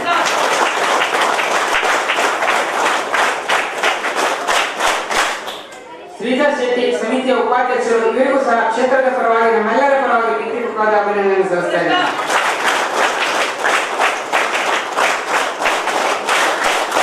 ಅದೇ ರೀತಿ ಶಿಬಿರಾಧಿಕಾರಿಯಾಗಿರ್ತಕ್ಕಂಥ ಭಾಸ್ಕರ್, ಆರೋಗ್ಯ ಸಹಾಯಕಿ ಪ್ರಸಿದ್ಧ, ಆತ್ಮೀಯ ಸಹೋದ್ಯೋಗಿ ಮೇಲ್ವಿಚಾರಕಿ ಲಕ್ಷ್ಮಿ ಹಾಗೂ ಯೋಜನೆ ಎಲ್ಲಾ ಕಾರ್ಯಕರ್ತ ಸಿಬ್ಬಂದಿಗಳನ್ನ ಧನ್ಯವಾದವನ್ನು ಕೊಡ್ತಾ ಇದ್ದೇನೆ.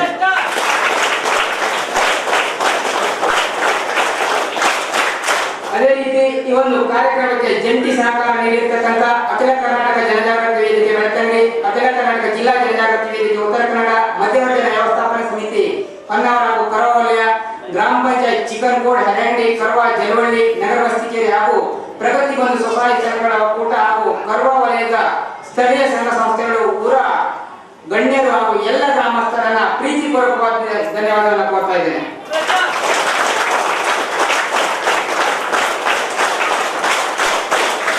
ಸ್ಥಳೀಯ 2 ಒಕ್ಕೂಟದ ಅಧ್ಯಕ್ಷರುಗಳನ್ನ ಹಾಗೂ ಹೊನ್ನಾವರ ಹಾಗೂ ಕರವ ವಲಯದ 2 ಒಕ್ಕೂಟಗಳ ಅಧ್ಯಕ್ಷರುಗಳು ಹಾಗೂ ಪದಾಧಿಕಾರಿಗಳನ್ನ ಪ್ರೀತಿಪೂರ್ವಕವಾದ ಅಭಿನಂದನೆಯನ್ನು ಸಲ್ಲಿಸ್ತಾ ಇದ್ದೇನೆ.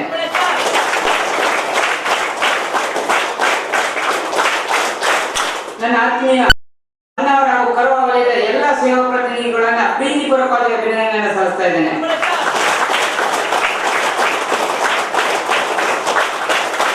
ಅದೇ ರೀತಿ ಉಪಸ್ಥಿತರಿರ್ತಕ್ಕಂಥ ಮಾಧ್ಯಮ ಮಿತ್ರರವರಿಗೂ, ನವಜೀವನದ ಸದಸ್ಯರಿಗೂ ಹಾಗೂ ಸ್ವಯಂ ಸೇವಕರಿಗೂ, ಅಡುಗೆ ಭಟ್ಟರಿಗೂ, ಮೈಕ್ರೋ ಆಪರೇಟರ್, ಚಪ್ಪರದ ವ್ಯವಸ್ಥೆ, ತೋರಣದ ವ್ಯವಸ್ಥೆ, ಹೊರಕಾಣಿಕೆ ನೀಡಿದಂತವರು, ಪ್ರತ್ಯಕ್ಷ ಹಾಗೂ ಪರೋಕ್ಷವಾಗಿ ಸಹಕಾರ ನೀಡಿದ ಎಲ್ಲ ದಾನಿಗಳಿಗೂ ಪ್ರೀತಿಪೂರ್ವಕವಾದ ಅಭಿನಂದನೆಯನ್ನು ಸಲ್ಲಿಸ್ತಾ ಇದ್ದೇನೆ.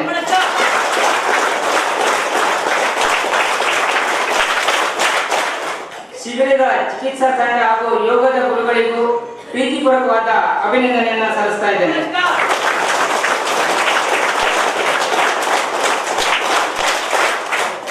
ಉಪಸ್ಥಿತಕ್ಕಂಥ ಎಲ್ಲ ಸಂಘದ ಸದಸ್ಯರಿಗೂ ಮುದ್ದು ಮಕ್ಕಳಿಗೂ ಸಿರಿ ಉತ್ಪನ್ನ ಮಾರುಕಟ್ಟೆ ಹಾಗೂ 854ನೇ ಮಧ್ಯವರ್ತಿಯ ವ್ಯವಸ್ಥಾಪನಾ ಸಮಿತಿಯ ಅಧ್ಯಕ್ಷರು ಗೌರವಾಧ್ಯಕ್ಷ ಎಲ್ಲ ಪದಾಧಿಕಾರಿಗಳಿಗೂ ಪ್ರೀತಿಪೂರ್ವಕವಾದ ಅಭಿನಂದನೆಯನ್ನು ಸಲ್ಲಿಸ್ತಾ ಇದ್ದೇನೆ.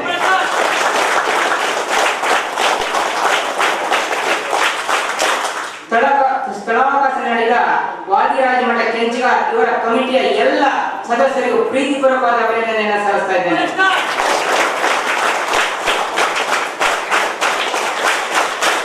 ಮತ್ತೊಮ್ಮೆ ಎಲ್ಲರಿಗೂ ಪ್ರೀತಿಯಿಂದ ಅಭಿನಂದನೆ ಸಲ್ಲಿಸ್ತಾ ಈ ಒಂದು ಕಾರ್ಯಕ್ರಮಕ್ಕೆ ಪೂರ್ಣ ಮಾಡಿದ್ದೇನೆ. ಜೈ ಜೈ ಗ್ರಾಮಾಭಿವೃದ್ಧಿ.